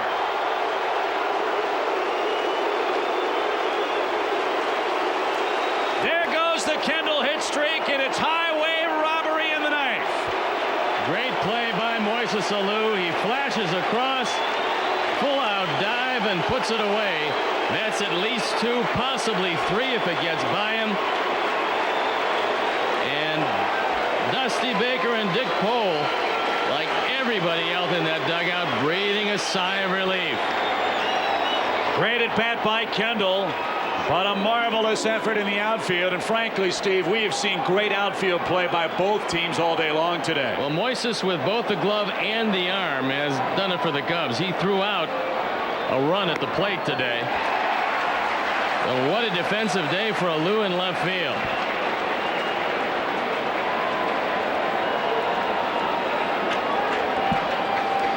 Strike one to Jack Wilson. Borowski's had his number in their head-to-head matchups. 1-1 is your count. Wilson 0 for 3. We've said many a time, to beat the Pirates you have to control Kendall and the Wilsons. The Cubs have done that beautifully today. The entire Pirate team has just 3 hits, and now Wilson down to his last strike. Chicago trying to twirl just their 3rd shutout of the year. And this Pittsburgh team has been shut out only twice.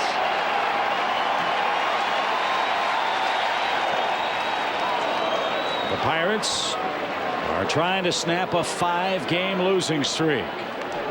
The Cubs are trying to get this longest homestand of the year back at even money. 2 up, 2 down. Remlinger throwing into pen.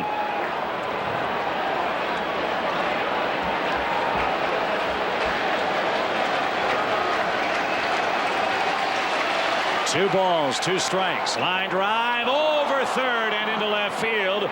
Wilson around first. He's going to try for 2. The Alou throw is a bit off target, and it is a sliding double for Wilson with 1 out. Real good head first slide into second base because he slid to the outfield portion of the bag, well away from the tag. With Moises going toward the line, Jack Wilson with 1 out already figured it was worth the gamble. Watch it again. He turns it on, takes a real aggressive turn, and just goes after it. Good dive away from the slide. All he gave Walker was an arm to tag, none of the body. And it turns into a 2-base hit. So Darrell Ward comes up. He is 0 for 3. And a little flare toward third. There's your 2nd out.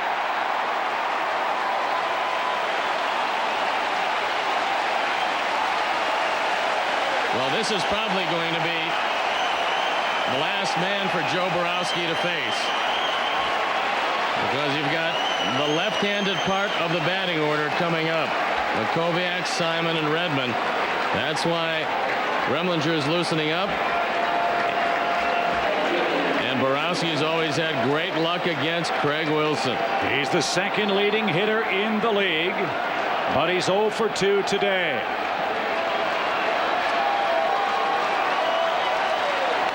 Line drive, base hit, left field. Here comes Wilson around third. Alou loads up again. His throw up the line, and is not in time. Wilson scores standing up. Craig Wilson in at second on the throw, and our game tied 1-1.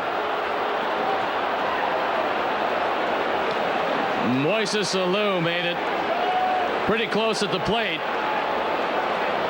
But Jack Wilson, who's a pretty heads-up base runner, decides not to slide. I think he was expecting that Barrett would turn around and look for the slide. Instead, he flashed across standing up. And wisely on the play, Craig Wilson goes to second. Now Macias is going to come into the game, probably replacing Hollandsworth, I would assume. And Remlinger's coming in. So it's a flip-flop batting order for Dusty Baker. And unfortunately, Joe Borowski blows the save. 2nd time that's happened for Joe this year. And frankly, were it not for the heroics of Alou in left, the Cubs might be trailing in this game. As it stands now, they have Wilson at second with 2 outs. And a double switch brings in Mike Remlinger in the 9th inning. 1-1 is our score. 2 outs for the Pirates, and we're back to Wrigley in a moment. Double switch has Jose Macias taking over in right field. His spot will come up first in the bottom half of the 9th inning. And on to pitch is left-hander Mike Remlinger. who goes to work now against former Cub, I believe. Yes, Chris Steins is going to pinch hit. Well, the reason why Steins is pinch hitting against Remlinger, and Lloyd McClendon's been waiting to use this matchup, is that he's 4 for 5 lifetime against Remlinger. So you've got Wilson out at second. The Wilsons coming in against Borowski. 0 for 23 combined, and it was the Wilsons here in the 9th. That tied up the ball game for the Buccos. And as I said, stop the Wilsons, you stop the Pirates. If you don't, you have problems, and the Cubs had them in the 9th. And frankly, should be trailing in this game were it not for the great catch of Alou on Kendall's drive in left center field. So you've got a 1-1 game. Go-ahead run for the Pirates at second. 2 outs for Steins. And venerable Jose Mesa up and throwing for Pittsburgh. Steins, a line drive into right field. That's going to drop. Wilson around third. He's going to score without a throw. And the Cubs bullpen's giving it up in the 9th inning. 2-1 Pittsburgh. Well, when a guy is hitting 800 off you, and I didn't get a chance to mention that you've got first base open, it wouldn't necessarily have been a bad option, but instead Steins now 5 for 6 against Remlinger, and he drives home the go-ahead run. This is out over the plate. Chris Steins takes it into right field, and no chance to cut down Craig Wilson. And the bullpen for the Cubs up and going again, and it's the Farns. So the Cubs having some 9th inning difficulties today. Here's Randall Simon 0 for 3.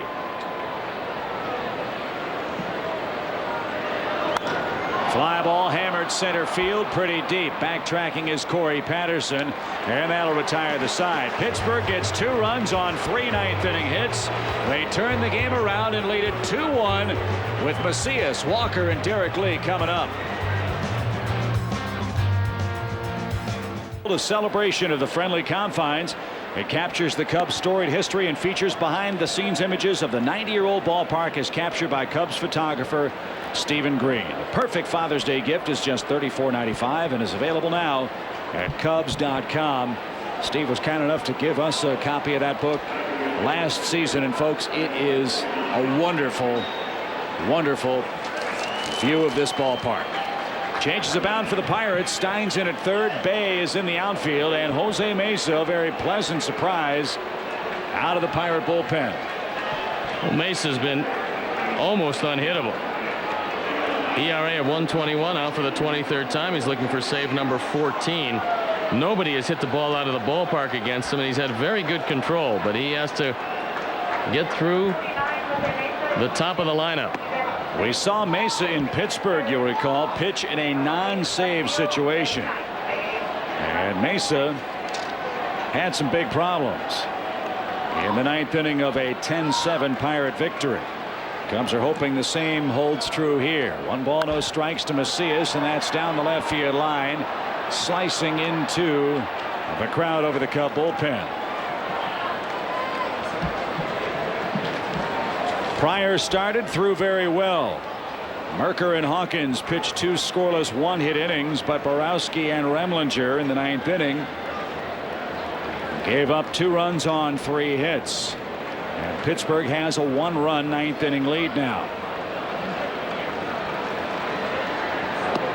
And that's an area where the Cubs are markedly different from last season. Again, this team not playing at full strength. They were 10 over 500 in 1-run games last year. If the Cubs drop this one, they'll fall to 6-9 in the close games. Left center field, that's going to get down and get to the wall. Macias on his way to second. There's an excellent start, a leadoff double. Mesa hasn't blown a save this year, but he hasn't had a save opportunity in 10 games. Macias slices this ball into the gap. That's the tying run out at second base. It's up to Todd Walker to get him to third at the very least.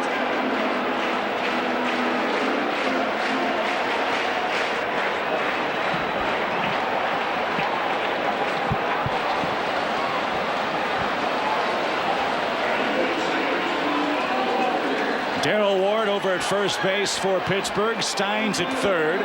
Craig Wilson moves from left to right, and Jason Bay is the man in left for the Bucks. Here's Todd Walker.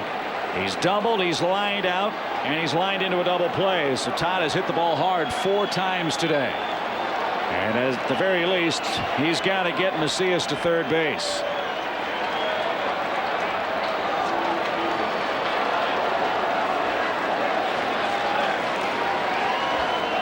This team has picked itself and each other up all year long. Can the Cub offense pick up the pen today? A bunt try foul at the plate, strike 1. The Cubs 1 for 11 at last count with men in scoring position in this game. Well, they also had a chance with leadoff double in the 5th inning. Ordonez had a chance to bunt Barrett to third, could not get the bunt down. Pirates expecting that the Cubs are going to be bunting here. So they have Steins getting the signal from the dugout, then going and verbally telling Mesa what kind of defense they want to use. Walker in sunshine, Mesa pitching out of the shadows. Big advantage for the hurler. And Walker bunts that one. It's a fair ball. And on the play, heading into third base is Macias. So Walker gets the sacrifice down. Ward took a risk. He took the out. That ball might have gone foul and would have been a second strike. So maybe a break for the Cubs. Well, that ball would have undoubtedly gone foul. Watch it again. It's very close to the line. And you see Gary Darling pointing into fair territory. Good base running by Macias. Now the infield forced to come in at all 4 positions. Derek Lee 1 for 4. A fly ball could tie it. A big fly could win it. And that's where they've gone to get him. Inside for a strike. Derek Lee has always had success against Mesa. He's 4 for 9 lifetime. Arms in the outfield not great. 1 strike the count to Derek. Nearly hit it.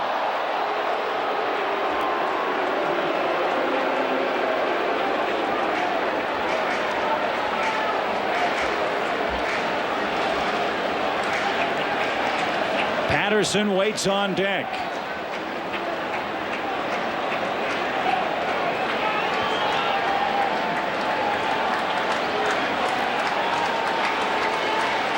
A ball and a strike to Derek Lee. They play him around toward right field in the Pirate outfield. The 1-1 count. Off his thumbs. That's going to be playable for Ward at first. The Cubs 1 for 13.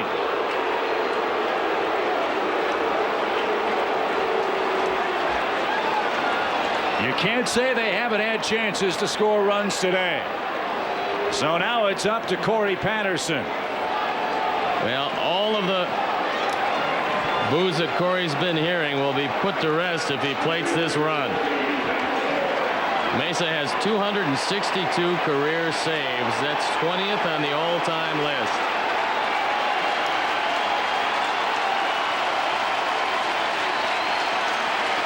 Crowd on its feet, hoping Patterson can come through. Again, the Cubs scored their only run with 2 out. Didn't mean to, and that's a strike. I know it'd be a risky play, but boy, it'd be interesting to see if Patterson would try to bunt one toward first with 2 outs. I mean, Ward is almost in right field over at first base. Castillo way back on the grass too. Well, Steins is coming way in on the grass at third.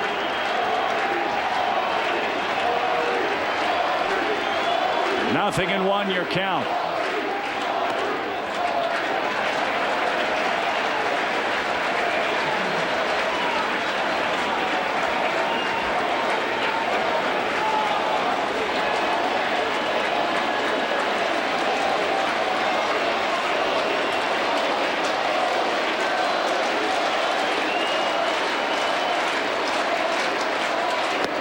Right down the middle, 1-2.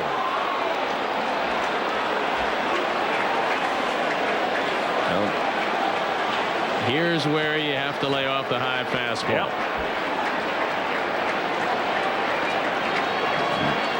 Mesa has been a very pleasant surprise to these Pirates. He's been perfect out of the pen. Let's see if Corey can change all of that.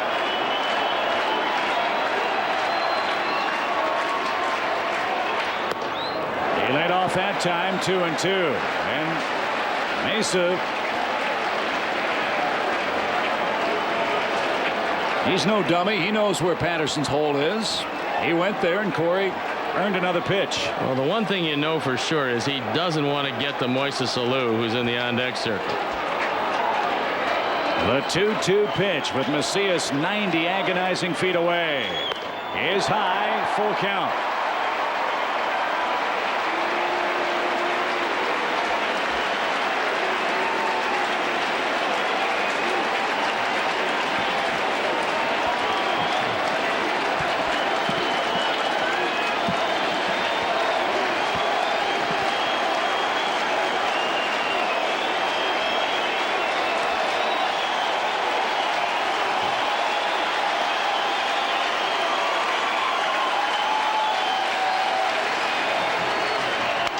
Line drive, broke his bat, I think, and it's past the Pirate pen. Had a good pass at that ball, cracked the bat, so pick one out with a hit.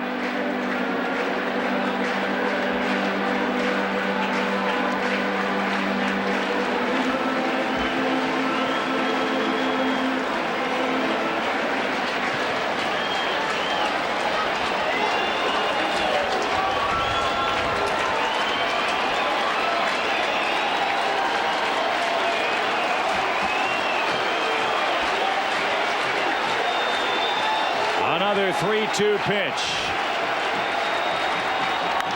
Popped up. Shallow center field. Tyke Redmond comes in. He's under it. And the Pittsburgh Pirates in the 9th inning get 2 off the Cub pen, spoiling the return of Mark Pryor. 2-1 your final. When the Cubs went to Pittsburgh for that doubleheader, the Pirates were 0-19 when they trailed after 8 innings. They won both of those games against the Cubs. They win one here today.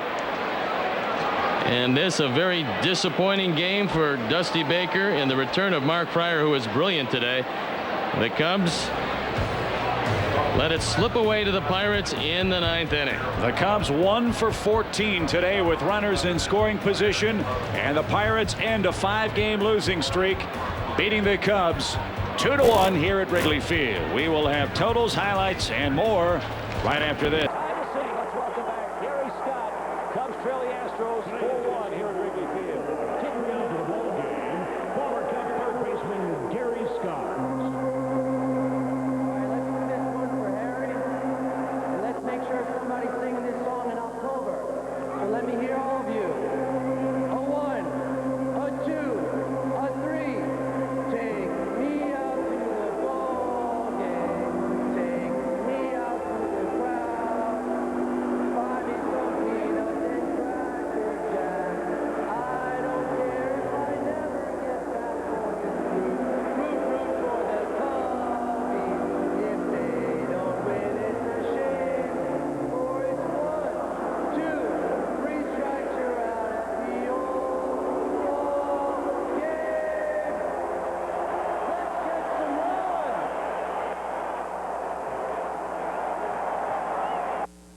Reversing the flow of the Chicago River is an engineering wonder.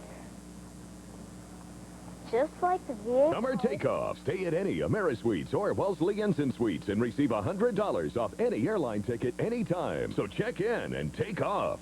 Here we go to the bottom of our 7th inning. It's 4-1. Houston has the lead with Patterson, Ordonez, and then the pitcher spot due. Great to welcome back as you look at Hidalgo taking over in right field.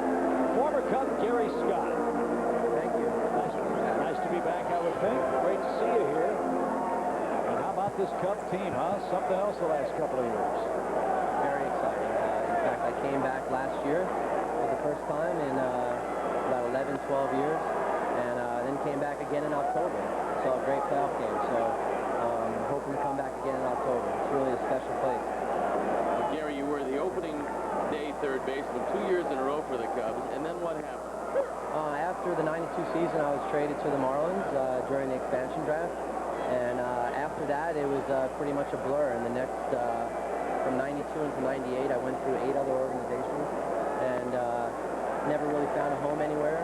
But, you know, it was a fun experience, and the greatest thing about my years in baseball, you know, people ask me who you played for, and even though it was 9 teams, I say the Cubs. So, one-word answer. You came through their system, a second-round draft choice, and you did something that most people could only dream about, and that's wearing a Major League uniform on the field of play during a championship season. It truly is, in my opinion, the greatest ballpark in the country and in the world, and I really play in a lot of them. So I think I have some experience in saying that. It's a tremendous place. And to think that I'm invited back here to sing Take Me Out to the Ball Game as a career, you know, sub-200 hitter, you know, it's a true testament to the fans of Chicago and how the city's about hope. And for a period of time, I was hope. So, that. A lot of folks have a lot of theories about why you weren't the next answer at third base for the Cubs. How tough is it being a third baseman by trade, coming to this organization and trying to play the position that was played so well for so long by Ron Snow? Sure, I don't think, I don't know if anyone will ever fill Ron's shoes, truly. And when I was here, I don't, you weren't thinking about that. It was just maybe a matter of timing. Maybe looking back, it was a little bit early. I only had a year in A-ball, really, before I got to the big league, so I think I missed a couple of things that I maybe needed to learn before I got to this level. You had such great springs. I remember the first year you had such a remarkable spring, and obviously there's enough pressure up here anyway, but people were calling you the next Ron Santo, which is tough to place on a young man. Yeah, I think spring's a little different. And when the season started, I just got off to a slow start, and it wasn't the right timing in Chicago to get off to a slow start. You know, sometimes you're going to stick with the guy forever, and sometimes you're not afforded that opportunity. So I went down to AAA that first year and broke my hand a month later. You found life after baseball, and I know you're living in Connecticut now. What are you doing, and how do you like it? I'm working with an oil brokerage company that's been around for about 50 years. They kind of pioneered what I really do, which is involved in trading oil that comes into the country and leaves the country on ships and ends up with utility companies. Chip has a Humvee. He needs lots of oil. I bet he does. Yeah, can you leave me your card? I might need a couple extra barrels the next couple weeks. Well, I think crude oil prices came down today about $2 a barrel, so that might help you out in a little while, but not yet. It's still going to be $2.50 a gallon tomorrow. How does that happen? You know, how does that happen? Something, a little blip on the screen, and it goes up 50 cents, and it takes 6 months to go down a penny. A lot of the oil traders trade on news, and right now there's a lot of things going on in the world, a lot of demand in China that causes prices to be at these levels, and you know, you get one blip out of Saudi Arabia about maybe increasing production, and you know, crude goes down $2. Well, as Harry used to say, there ought to be an investigation. Yes, Jason Du Bois. I think there are. Yeah, probably are indeed. Well, what team do you follow? I know living in Connecticut, you're in the East, obviously, and spending a lot of time away from the game, but do you still keep up with things? I do. You know, I read the paper, sports page, you know, front to back, so I keep up with what's going on.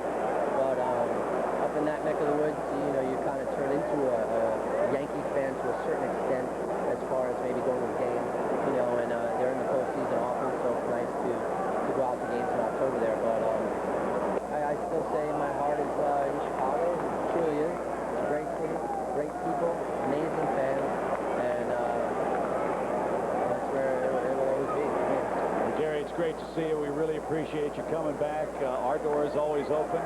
You'll always be a Cub, and a wonderful job with the stretch today. Thanks for coming by. I didn't miss anything. I didn't miss any work, so I got through it. As long as you can get the 1-2-3 part, you're in good shape. Great to see you. All the best. Thank you very much. Congratulations on a terrific front of it and a terrific run after baseball as well. Gary Scott, former Cub from 91 to 92, visiting us here at the ballpark as the Cubs and Astros conclude this 3-game series under very sunny skies all of a sudden in Chicago. It is starting to warm up just a bit, thankfully.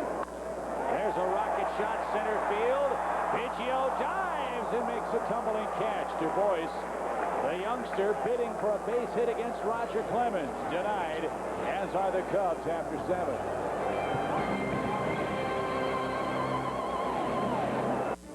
Cubs baseball is brought to you in part by Cadillac, bold vehicles defying convention.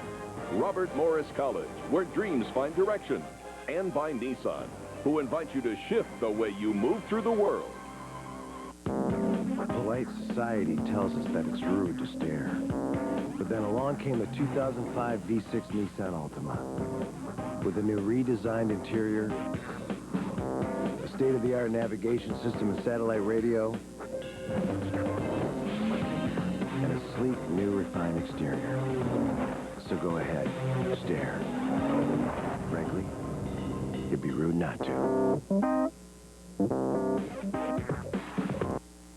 Robert Morris College is one of the largest private colleges in the state. We awarded more bachelor's degrees in business management than any other private college in Illinois. A college that will test one's inner strength and create a competitive attitude where students design a path toward their future and turn their dreams into reality. It all leads to a collegiate experience that's like no other. Robert Morris College, real college for the real world. Now on DVD, for the first time ever, the Chicago Bulls Championship Decade by the Chicago Bulls, the 1990s, now on DVD. You can elect to go left. You can elect to go right. Or you can be an independent.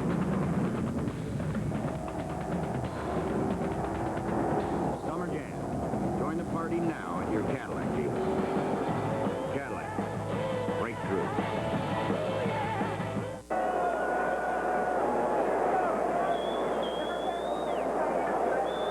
Cubs trying to juggle their lineup and pick up some runs and a few more hits. They're down 4-1.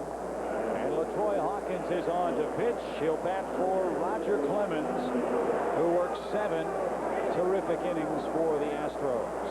Jose Vizcaino grabs the bat. He had a base hit in the ball game last night, and he looks out at Todd. Vizcaino hitting just 204 on the year. He does have 3 runs batted in. That's out of play. You might recall last year when the Yankees were in, Clemens left the game with the lead. Their bullpen, however, gave it right back. A big home run from Eric Karros. Hopefully that'll happen today. There was Juan Acevedo that came into that game, who won about 8 miles to Karros. 1 strike to Vizcaino. That backs him off the plate. Here it is. Roger getting the high five in early June. And Eric getting a bigger high five with a long home run. That made Clemens very happy. Joe Torre, too. 1 ball, 1 strike. Fly ball, center field. Wrong day to hit it in the air. Anderson will drift back. And Vizcaino's retired for out number 1 in the 8th. Pretty impressive performance by the Hall of Famer in waiting, Roger Clemens. That is, of course, if he ever does retire. Which, throwing the ball the way he is, in the shape that he is, seems a while away yet.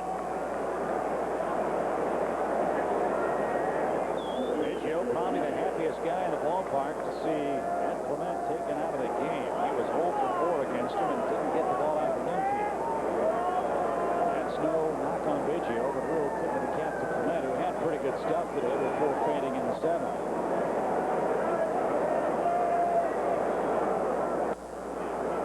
Out of play for a strike. Houston yesterday snapped a 6-game road losing streak. They're bidding to win 4 of 5 from the Cubs. They swept a 2-game series in Houston.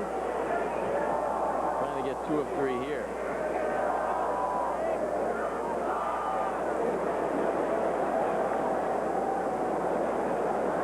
No balls and a strike. Out of play, foul. Again, if you're just joining us, Cincinnati already a win today. They came from a run down to beat the Marlins. Dontrell Willis flirted with a perfect game and a no-hitter. Reds beat them 3-1 today. Their third straight victory, by the way, for Cincinnati. Probably one of the biggest stories of the year, Danny Graves with his 26th save. As you pointed out, 26 saves and 32 Cincinnati wins. That's 2 Baker's dozens worth of saves, as a matter of fact. He's having quite a year, as is Casey and Dunn. And it's up the Central to catch the streaking Reds. 1 ball, 2 strikes. Fly ball, right center field. Can Corey get there? Diving try! It kicks out of his glove. And Biggio in at second base. 2-base hit. Great effort, but bad luck. Biggio aboard with 1 out. When this ball left the bat, it didn't look like Corey Patterson had any shot at all. He closed a lot of ground, dives at the last instant, never really has the ball in the glove. That ball hit the ground.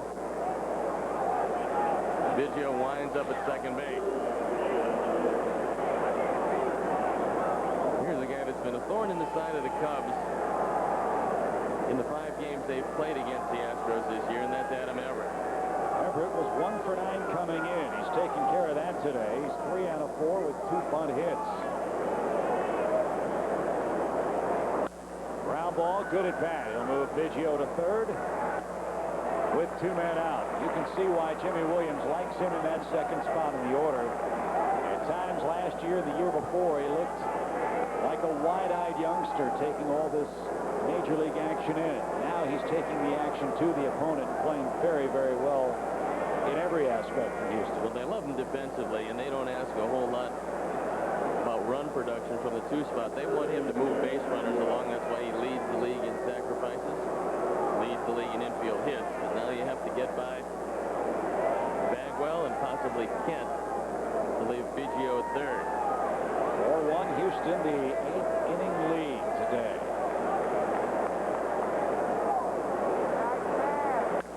Driven toward right. Hollandsworth comes in and makes the play, and that will retire the side. No runs, 1 hit, 1 man left. Cubs bats need to get busy. The top of the order coming up against the Houston bullpen.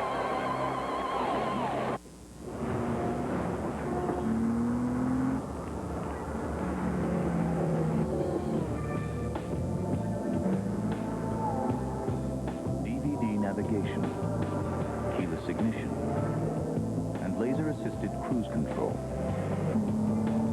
Are we getting ahead of ourselves? Or is everyone else standing still? The FX from Infinity. Grab some body wash from Old Spice. When I walk through a jam, no one knows who I am. Put my love to the test, and I missed the success. It has a dual-action formula, so you'll get really clean, smell really great. Hey, Ben. Need help with your anatomy homework? You! Now in Mountain Rush Set, spice things up.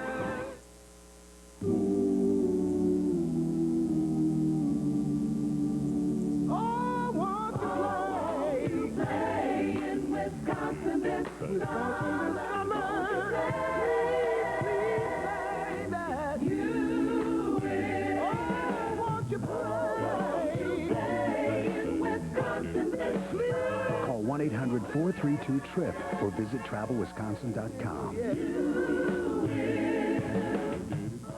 Mariners, Friday at 8:30 on Fox Sports Net. Time for a Cadillac in-game update. I'm Gail Fisher inside the Fox Sports Net newsroom. Cub fans, this is the moment you've finally been waiting for. Mark Pryor makes his return to the rotation this Friday against Pittsburgh. Coming up in the postgame show, Dave Otto talks to the Cubs ace about the long road to recovery and finally making his comeback start. The full interview coming up in the postgame show. Gail, let's hope it's a happy post-game show for the Cubs. Right now, it's not a happy show, period. It's a 4-1 Houston lead. And into the bullpen we go with Brad Lidge taking over in the top of the Cub order coming up. Well, Lidge was in the game last night. He was out for 1 inning and he looked unhittable. The big difference, seeing the ball in the daytime as opposed to a night game, and Lidge comes on for the 28th time. He can be overpowering. That's in for a strike. Dotel is starting to loosen down the right field line as Todd Walker digs in. Todd walked in the 5th.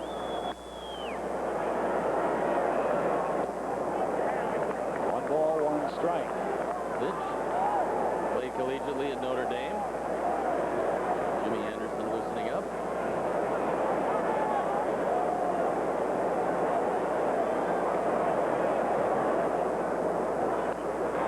Good cut, but Todd fouls it back. One ball, two strikes.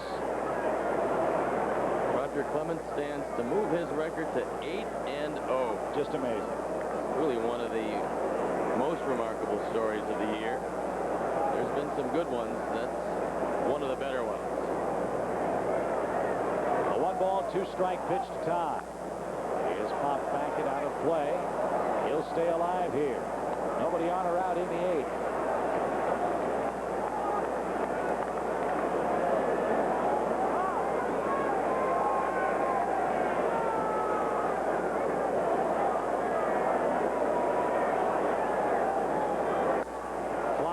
Center field, pretty well struck by Biggio. He's going to make a play. Steve mentioned it early. He's done a real remarkable job defensively in center field for Houston. Both of these center fielders have an errorless season going. And let's watch the location, the 3 previous at-bats. Derek Lee, that ball is away, and he grounds it to second. 4th inning, he doubles on a ball on the inner portion. And then in the 6th, he gets one away and grounds out. So Clemens tried to get inside on him, but couldn't do it today. Got him out twice away, and we'll see what Lidge decides to do with him.